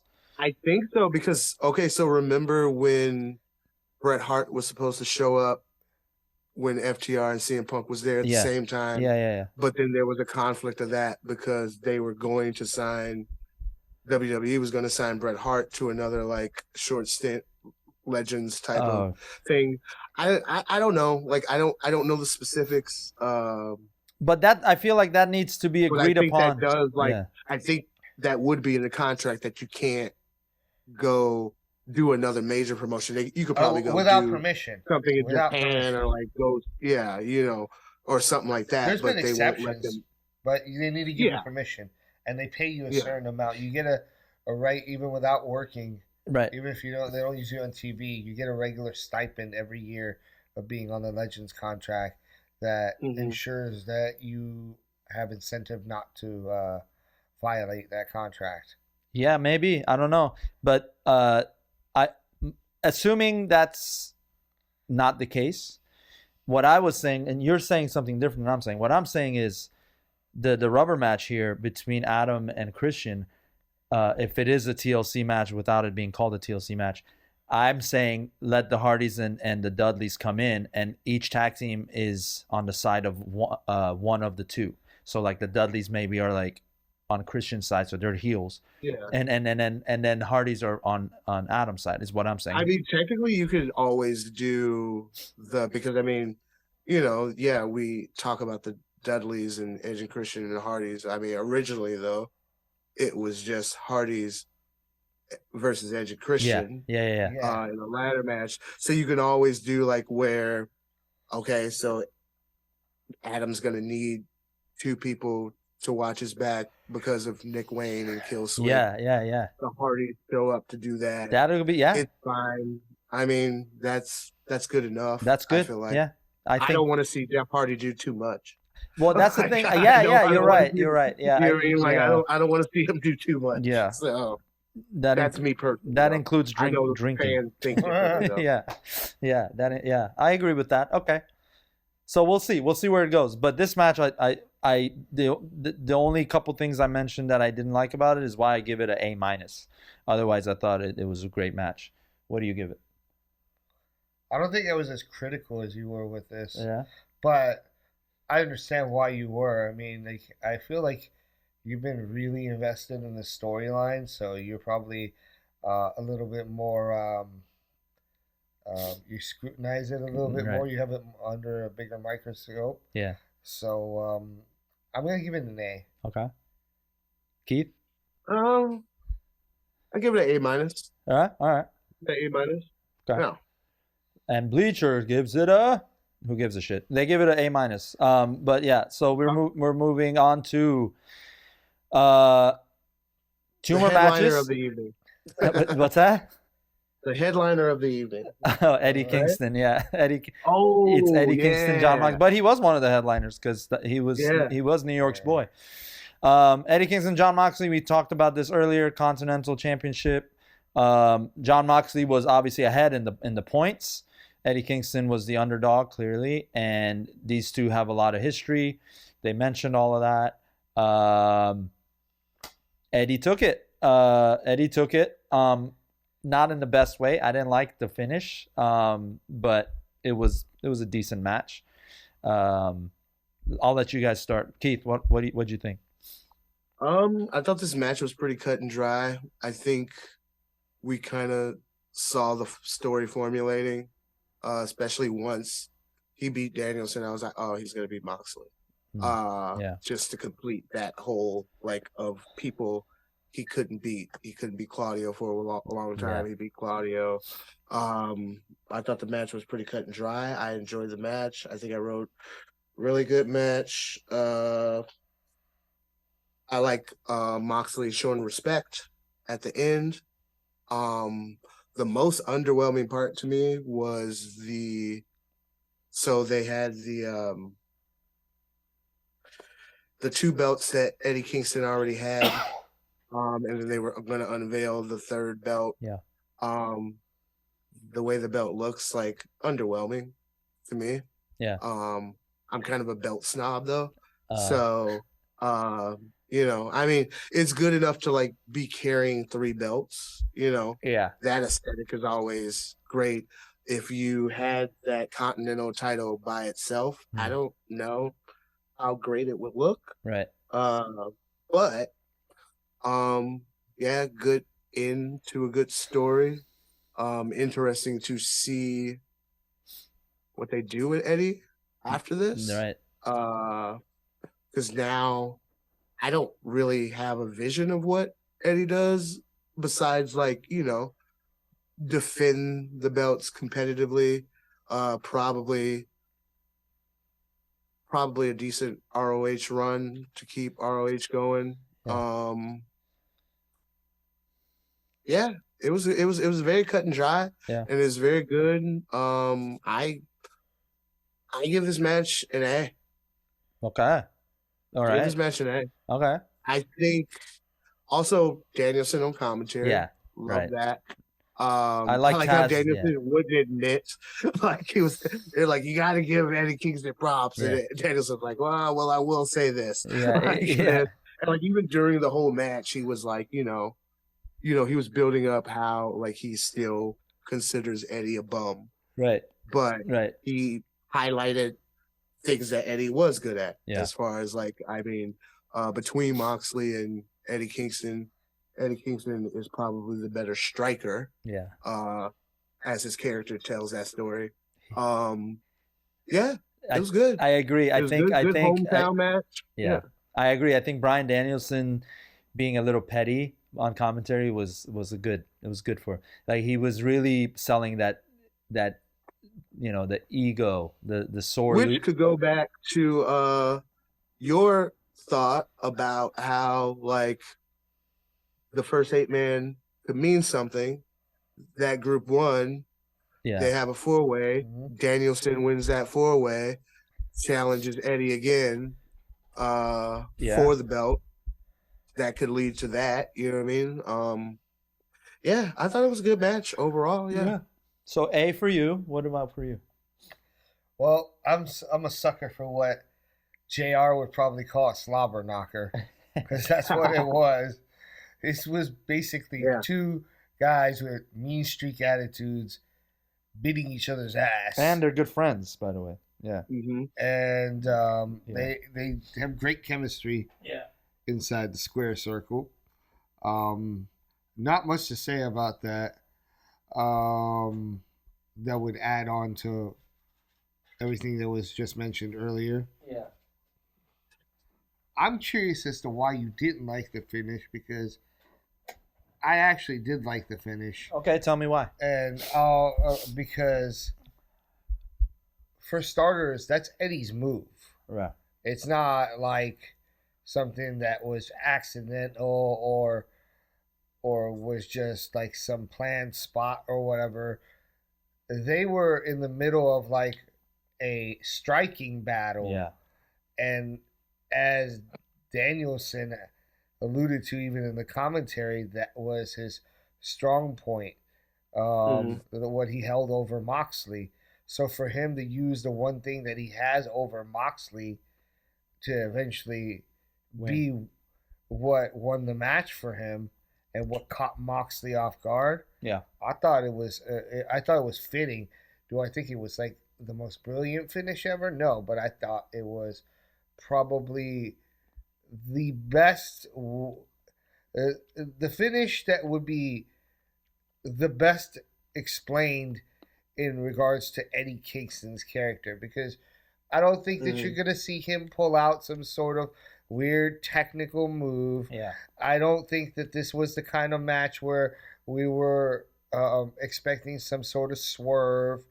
I thought that two guys were going at it and using all the tools that were at their disposal to the best of their ability, and the guy that had the opening to use their offensive move won.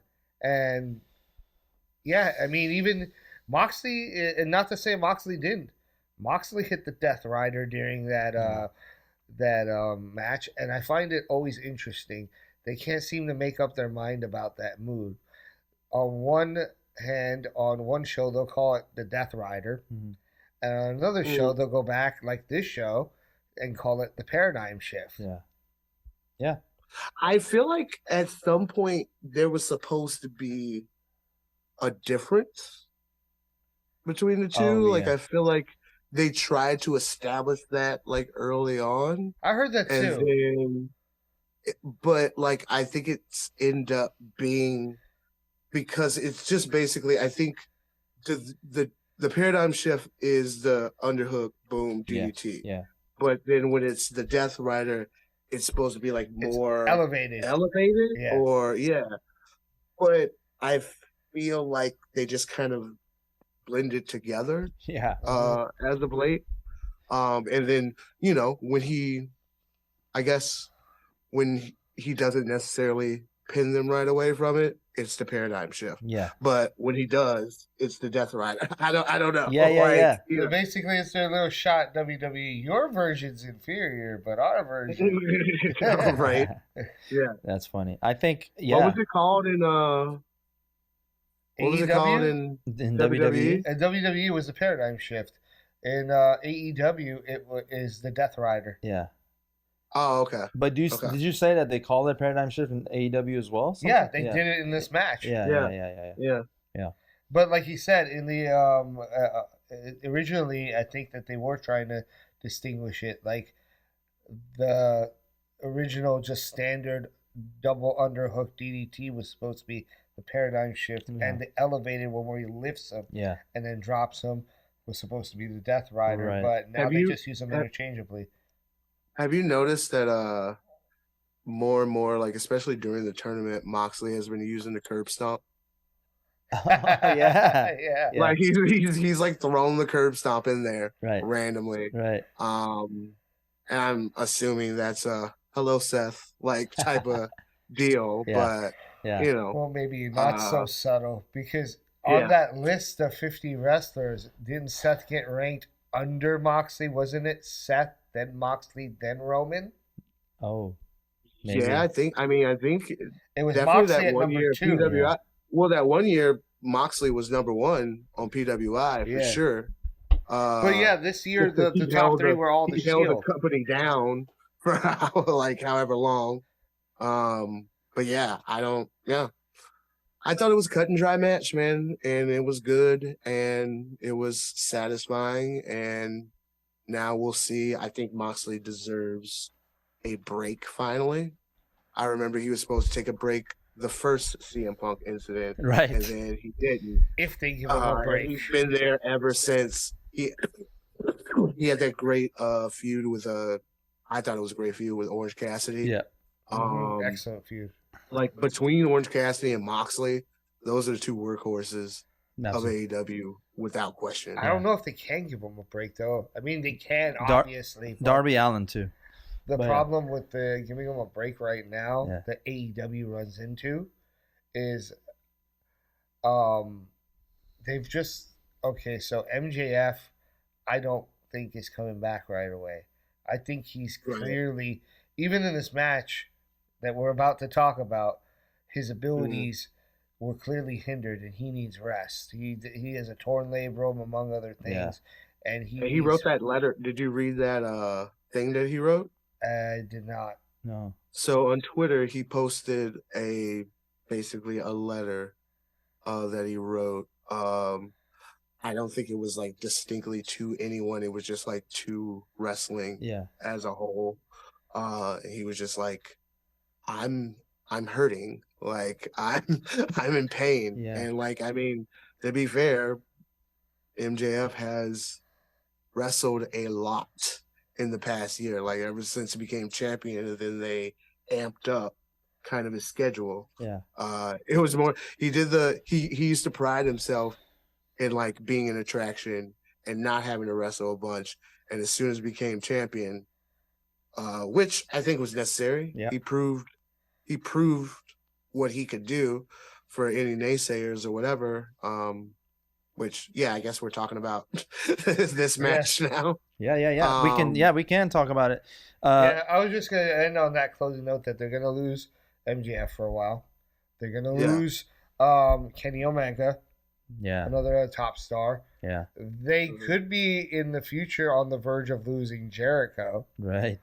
And I think who else was I was thinking? There was somebody else I was thinking, but they're gonna have to figure out how to shift around their roster to kind of cover those top slots until those people are available to come back. So you still got Edge and Christian. You still got that whole thing. I think you leading up to Revolution, you concentrate on Sting, obviously. Yeah. But also at the beginning of this year, going into the summer, Danielson's going to be a thing because he made that announcement that by August, he's gonna. I don't know if it's a full retirement or if he's just gonna quit for a while and just not be around. So you got those. Yeah. And the pillars they can push. I think the other pillars, You always got Orange Cassidy too. Yeah. You always Orange got Cassidy is ready, but I don't know if all the pillars. And I guess are you got Eddie Kingston now since Yeah. he's the Triple Crown, winner. Yeah, you've got options, but you definitely have Strickland who could easily slide in any of those Strickland. spots. But I'm just saying that they got to figure it out moving forward. Honestly, I think it's a good thing. It's a good thing because now they can actually Taking it up a little bit. focus on the quality of these characters. Yeah. You can spend a little more time on developing these guys like the Swerve Strickland and let him continue that push. That's fine. TK, take some notes. Yeah, exactly. And moving forward. So I think we all agree this match got an A. So I can't disagree. So. Yeah. Okay. This is the first one we all agreed on, by the way, the same exact rate. Now we're all gonna go ahead and speaking of MJF, MJF and Samoa Joe. Yeah, MJF and Samoa Joe AEW Championship match. MJF comes out with Samoa comes out and then MJF comes out with a cool little promo video before he came out. I like that. It was a little funny, like New York, everybody wearing the scarf. It was cool. He's our scumbag. That was the whole thing about that. And then comes out, and then here comes Adam Cole, baby. He brings him out to be on his side, and I thought looking suspicious as hell. You thought he was suspicious?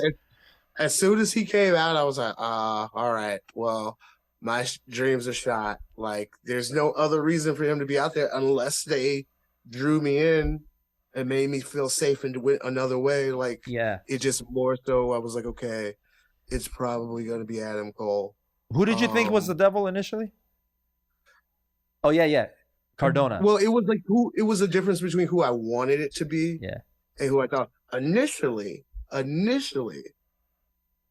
before Punk signed to WWE, I was like, if the Devil ends up being Punk, I mean, I know. that's the biggest swerve to everybody. I wanted that and too. that would be stellar. Yeah. Uh, I wanted that you so know. bad. Yeah. but I was the worst case scenario for me was the rumors that it would be Jack Perry. And I was Yeah, like, that would have been. I don't need him to be the top. Like, there's no reason for him to. I mean, I get it. Like, he's one of the pillars, Yeah. and it would have been like that sort of thing. But first of all, I don't think Jack Perry is in a position to be the leader of a stable. Right. This is what I told you. Yeah. Yeah, I agree. I don't think he's. I think he could do something with. My thing with Jack Perry, if they bring him back, I don't know what the deal is with that, but his name should be Real Glass Jack Perry. Like, I feel like he should like go on a tear. He should talk about it. Like, I mean, as far as I know, in all this situation, Jack Perry doesn't have an NDA. Oh, there you So go. Yeah. Jack Perry could say whatever the fuck he wants. I mean, clearly he wasn't there for the brawl out. Yeah. But he was there for his own personal situation. Yeah.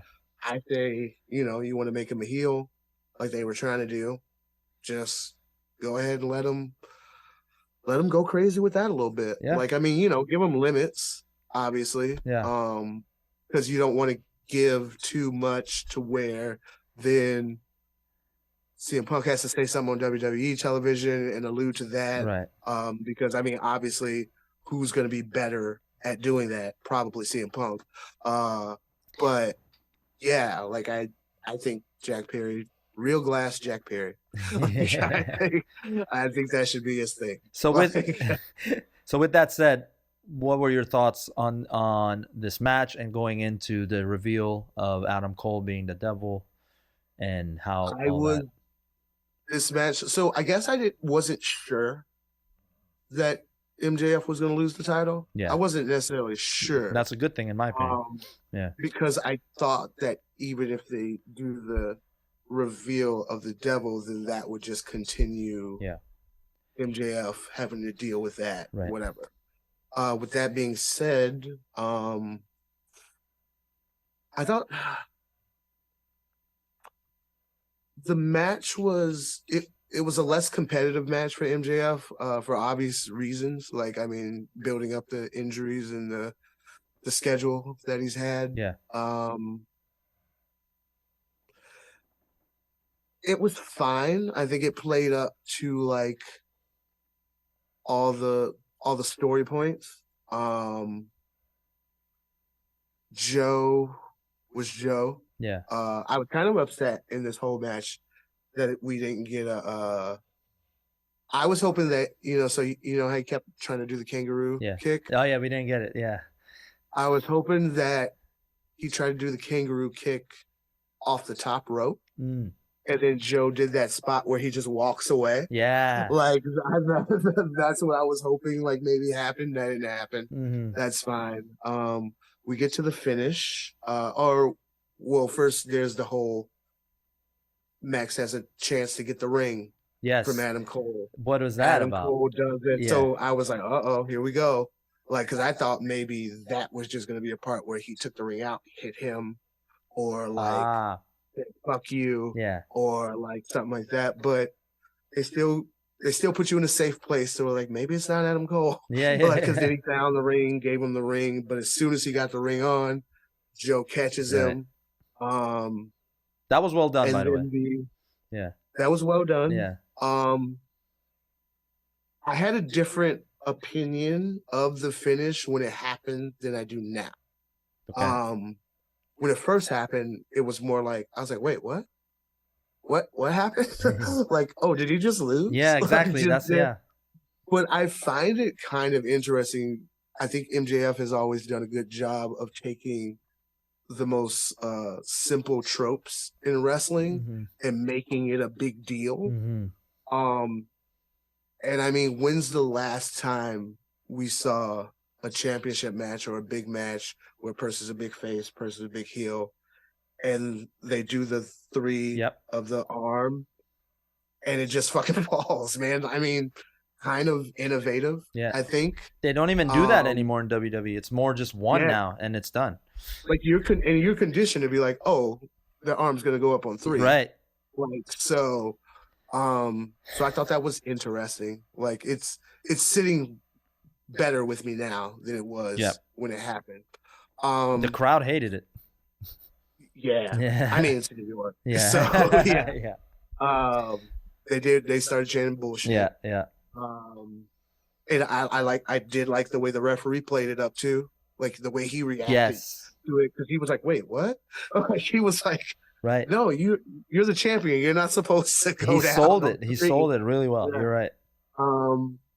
I thought the reveal of Adam Cole as the Devil, even though at this point most people are probably 85-90% sure it was Adam Cole. Yeah. I thought the reveal was done very well. Me too. I often think that sometimes AEW does a thing where the lights go out and the lights are off for way too long. And you're just like, what the fuck is going on? But I thought the timing of it worked well. The whole like him saying, no, don't hit Adam. No, don't hit MJF, blah, blah, blah. And then suddenly lights come back on. Adam's demeanor is changed. He's in the thing. He wipes his hair back. Very well when done. the other people reveal themselves, I mean, I wasn't any more like, oh my God, Wardlow was in it. I didn't really care. Wardlow was in the group. Like I don't really care about. I feel like they've dropped the ball on pushing Wardlow the way they were trying to push him at first. But I mean that could turn around now. Who knows? It is interesting that Adam Cole is the Devil, but also Adam Cole basically handed Samoa Joe the championship. Like that's kind of weird to me. Well, he wasn't like Joe kind of turned on MJF last week before this pay-per-view. Well, but it was because he made a deal with Adam Cole. Right. Like I don't think it's like Joe made a deal with just a dude in a mask. Like I think he knew it was Adam Cole, like in the grand scheme of the story. Oh, I see. Yeah. You mean so it's just like weird that like because I mean obviously Adam Cole and MJF's thing started off, it was about the championship. Right. It was about the belt. And so now he doesn't care about the belt anymore. You know what I mean? Like, I don't know. Or maybe it's the story where his hate for MJF is more than winning the championship. But the reveal was good. The way they did it. And it kind of, once the reveal happened, they beat him down. And then the pay-per-view went off. So it didn't linger too long. It makes you probably want to see Dynamite. If they don't open up Dynamite with Adam Cole, that would be stupid. Right. I also think this is an opportunity for them to first time. I don't think AEW has done it where they just open up the show and somebody's in the ring. Yes, that's what I was just thinking. I think they should do that. 100%. They're just standing in the ring. They don't have the opening bumper, like just all of a sudden it's just on and they're all standing in the ring. And I don't know what city they're in for Dynamite. But I would imagine there would be a bunch of boos. I think it's in New Jersey. I think it's in New Jersey. Okay, so I mean, possibly there'll be a lot of heat there. It was a good ending to the World's End, which is also great that it was named that, and like it was somebody's world ending. Cool. I give it an A. All right. I give it an A. It's more so less because of the wrestling and more because of the angle, but I give it an A. Okay, great. All right. What do you got? Shiki? Where do I begin? Okay. So I have a lot of thoughts on this matchup. I'm trying to figure out a way to condense them all. I'll start with this. I, from the very beginning, had guessed that Adam Cole I mean, there wasn't even a doubt in my mind or another possibility. I was very adamant that Adam Cole was going to be the devil. Okay. Whereas you, Pedge, thought that there may have been multiple people playing the devil. Yeah. I actually think throughout the course of this storyline, they changed what the result was going to be. I originally believed that this was going to end up being an Adam Cole MJF angle that culminated with with these two going at it for the title. Okay.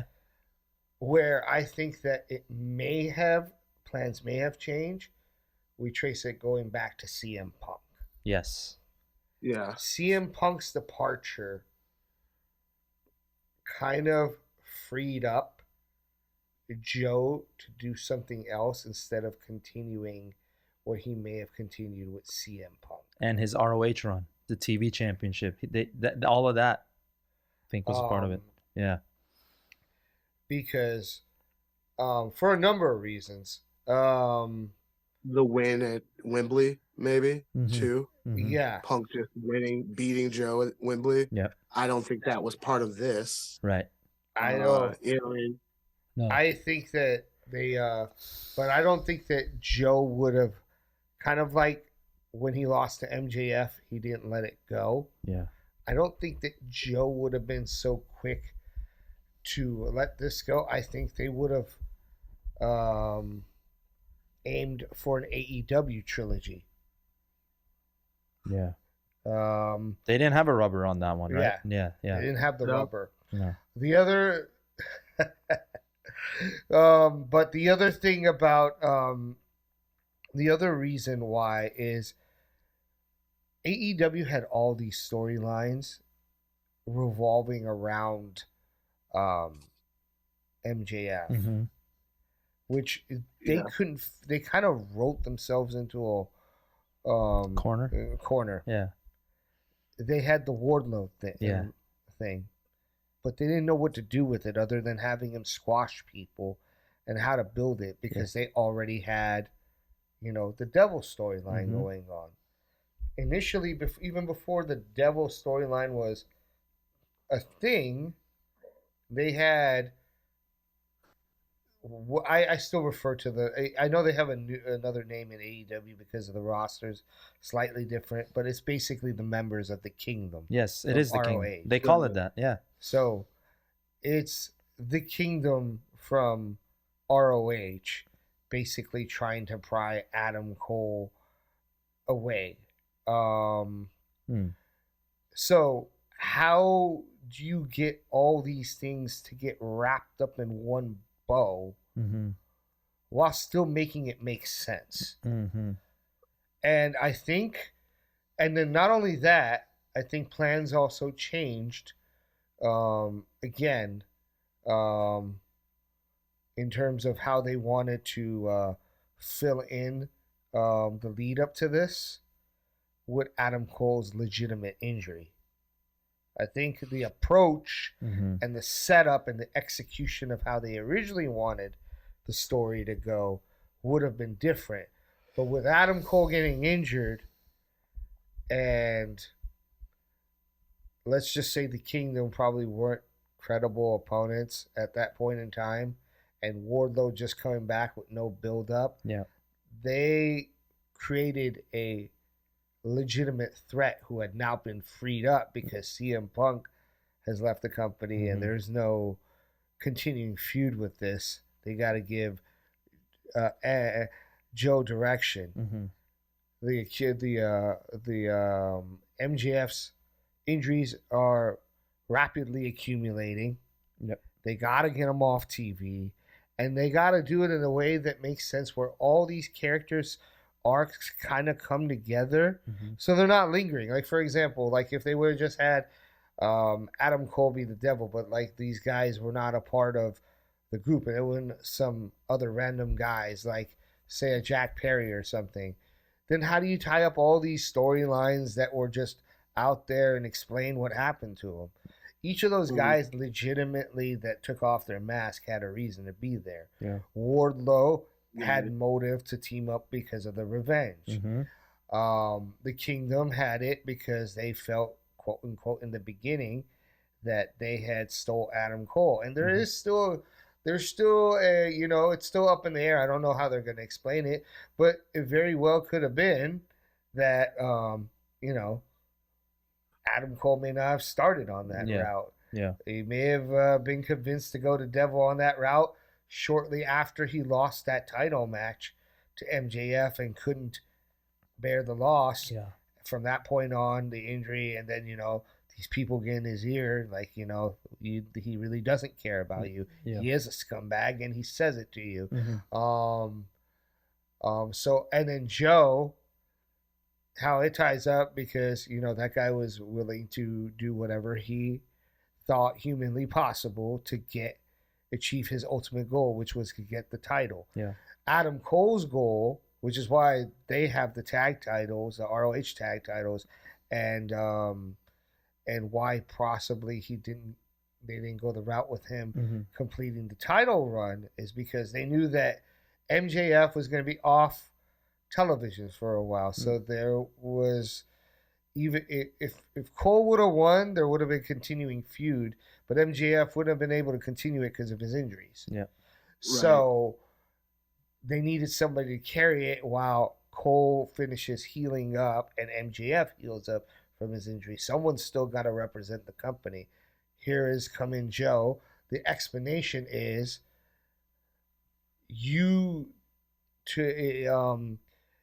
I despise you so much that I wanted to take away everything from you. Mm-hmm. Now you have no tag titles. Now you have no world title. Now you have no friends, and you're beaten and broken. Mm. And I think that image at the end where he's sitting on the chair with the devil's mask, and towards the end of the disbelief kind of drove that home. Mm-hmm. Now, getting to the match itself was what it was. Was it the match that they gave us in the first go around? No, but I didn't expect that, because I knew MJF going in was going to be limited physically to what he could do. Yeah. The only critique I didn't of what I didn't like about the match is some of the match to me felt like a little bit of fan service. And what I mean by that is, like, it was a solid match. There's nothing wrong with it. But, there's supposed to be a lot of stake with MJF. And this is, like, supposed to be like a fight for his life. Yeah. But he's sitting there trying to play around again, trying to emulate Joe's muscle buster. Mm-hmm. Or trying to pander to the crowd and get them to look at me. I'm going to try the kangaroo kick. Yeah. It's like, you're already at a disadvantage. Yeah. Like, you're in the fight for your life. This is the time where we should be seeing desperate MJF. Like, he should have gone for the ring, or if possible, no matter what the finish was, earlier, and did every dirty scumbag tactic that he's known for in trying to retain. The other thing is, which has nothing to do with MJF himself or Joe, I don't think that the ring fumbling came off as believable. I like the after execution with the lights, the imagery, the mask, but when he fumbles for that ring, I feel like there should have been some sort of subtle, even if MJF didn't see it because he's so busy getting choked out of it, but maybe there should have been some subtle tell that, like, some little sad, like maybe a smirk or something, like, oh, I can't find the ring, versus, like, or something that would have, something subtle, but something that would have drove the story better. That being said, like, the way they execute it, maybe it's not exactly to my taste. But the thing that I can say is that it made sense. And as long as it made sense, whether you like it or not, I would have liked it. I can't complain because if it makes sense, it's better for it to make sense than for them to come up with some oddball, execution of it that doesn't make sense, that it has me scratching my head. One other thing that I didn't like about the match, and this is just a preference, a taste of mine, and not necessarily have to do with the match itself. It was the ending. I felt this became more about that angle instead of letting Joe have his moment with the title. Because Joe, regardless of how he did it, he earned that moment. I felt like there could have been something a little bit more done where, like, at least give him that moment to celebrate with his title or walk off or talk his little trash before he takes off, and then they do the devil reveal. And now my thoughts are done. Now you just gotta give a grade. The grade was an A. I mean, like, I couldn't preference. It's all about preference in this match in terms of how it was executed. But for what it was, knowing the limitations that MJF was under and how they still managed to execute this match. I thoroughly enjoyed it. It did its job. Okay. Bleacher Report gives it an A-. I'll just disagree with 2 points you said, and everything else you guys mentioned, I'm right there with you. One, the Adam Cole giving a little hint with a smirk. I feel like I wouldn't do that. I wanted Adam Cole all the way until the lights went out to convince people that he is truly on MJF's side. And I thought they did do that. I wouldn't have even done the fucking fumble with the ring. Just give him the ring. Don't give anything. Just make it completely a surprise. Because this was you believing in your own gimmick or in your own storyline, and you're trying to kind of make fun of itself in a way. But if it was just solid here, I feel you, except for the solid part, because I understand your opinion. But the only reason I say it was the solid part because if he hands him the ring and you're making it look realistic, he actually does give him a chance to win the match, which is not what he wanted. Like, say he gave him the ring straight away. Yeah. Instead of, like, finding, like, the fumbling, whether I like it or not, it still makes sense because it's like, I can't get you the ring on time. I'm looking like I'm going to give it to you, but I give it to you just enough time for Joe to come up and sneak up. But if you would have given it to him straight away, he would have had time to put it on. He would have risked giving MJF the one thing that he wanted to deny. Here's a thought. On Pedge's point, what if he did just not fumble with it and give him the ring?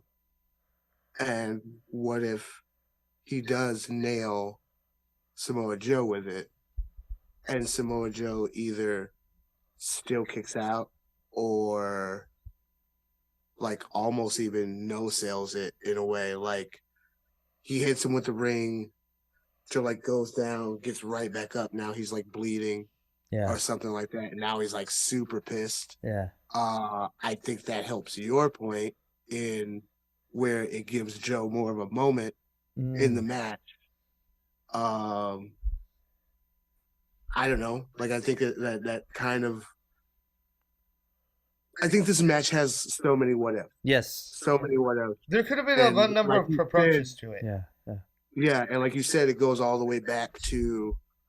What if Punk never would have left? Right. What if, Adam Cole never got hurt? There's so many what ifs. I think they did the best with what they had. Yeah. Agreed. They also, I'm sure they were aware that there's an obviousness to Adam Cole being the devil that they also had to get over and make sure that they did the reveal in such a way where it was still a surprise. acceptable. Yeah.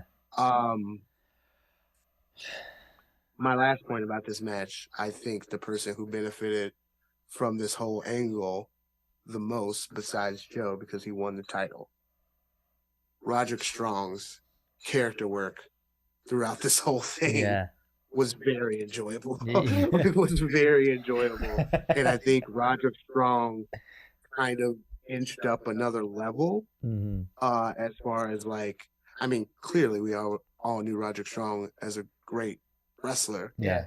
But this was the first time I ever seen Roderick Strong do real good character work.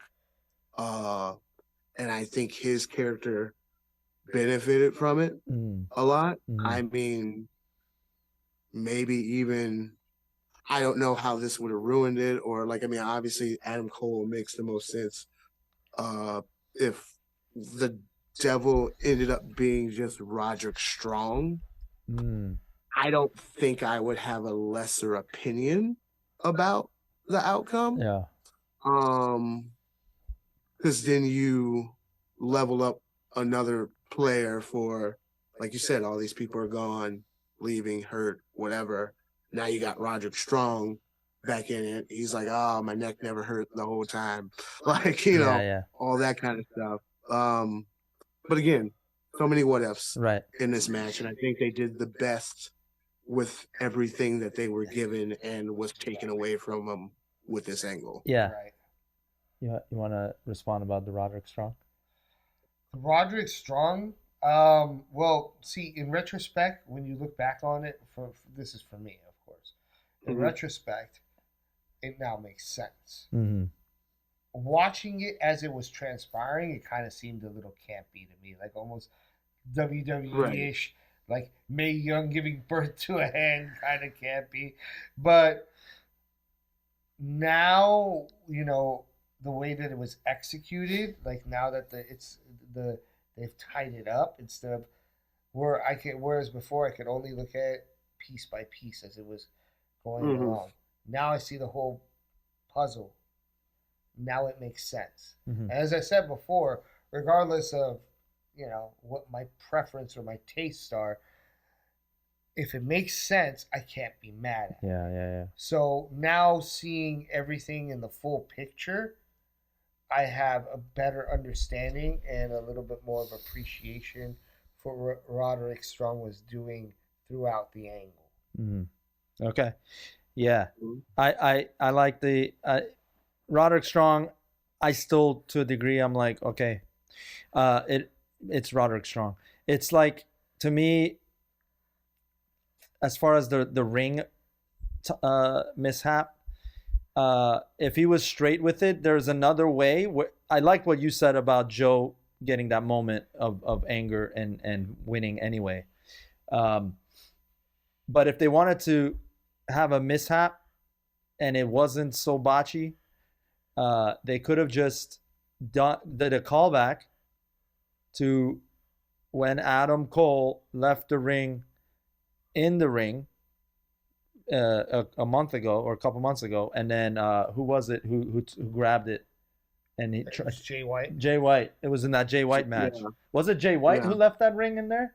No, it was Adam Cole. It was Adam Cole. It was Adam because Cole, he dropped because he tried to initially hand it to him, and then he dropped. I think he dropped it, and he got a hold of it. Right, but he left it in the ring, right? That's what I'm saying. So, I think if MJF was further from Adam and he just needed that, and Adam simply just tosses it to him, but he doesn't catch it, that I feel like could have been a. Well, yeah. That the only issue that I had when you said straight away give it to him. I'm saying I this didn't will mind help giving it to him. I'm saying instead of the fumble, like for example, another scenario, MJF could have been crawling for the ring, right, and inching over like how people do when they want to make a tag. Yeah.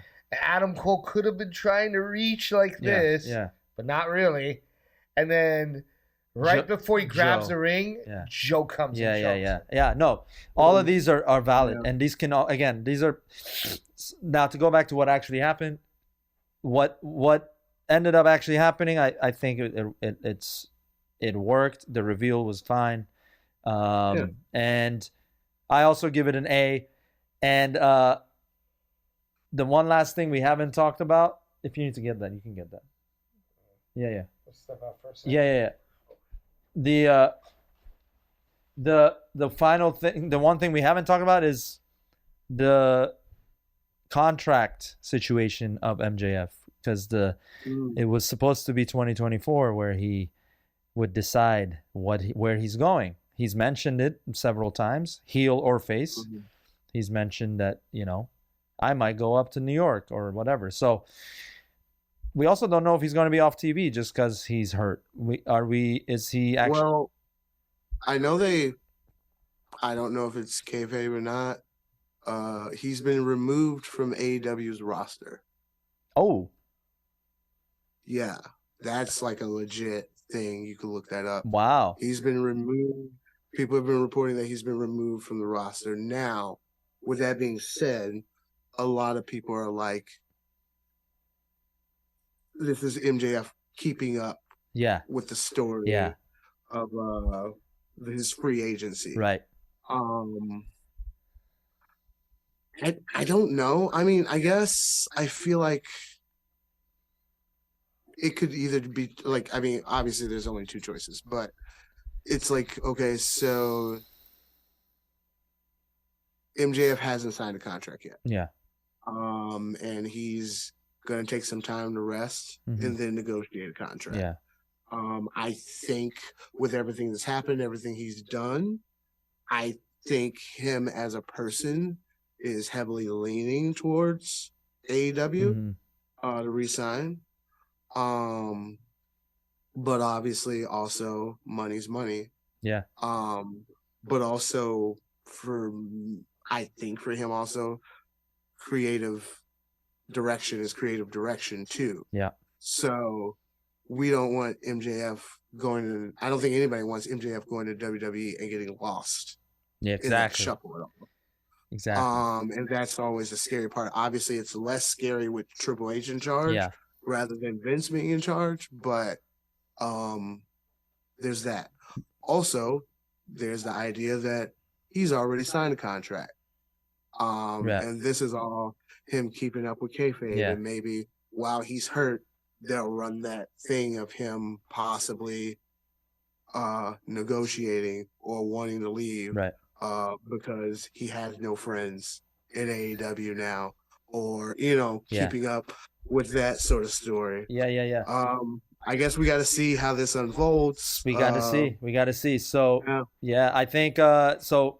I don't know if you heard, MJF's been removed from the AEW website and roster, and we were discussing, is that part of his whole 2024 campaign? Is he going to resign? Is he going to WWE? Is he going elsewhere? So there's a lot of intrigue with that. I think, like you, Keith, I think he's going to stay. And I think this is one of those deals where it would be detrimental for him to go to WWE at this point, because he's become the face of AEW. As a result of Punk leaving and as a result of everything that's happened, he's become... I think if Vince was still in charge, they would sign MJF, and Vince would want him to go to NXT, and that would undo everything that MJF has done. And I think MJF's too smart for that. But you got a returning AJ Styles, you got a returning Randy Orton, you got a returning CM Punk, you got all these. WWE's kind of, they're not. I don't think they're clogged up. Yeah. But like, they've got a lot of names. Yeah, it would be easy for MJF to get lost in that pack.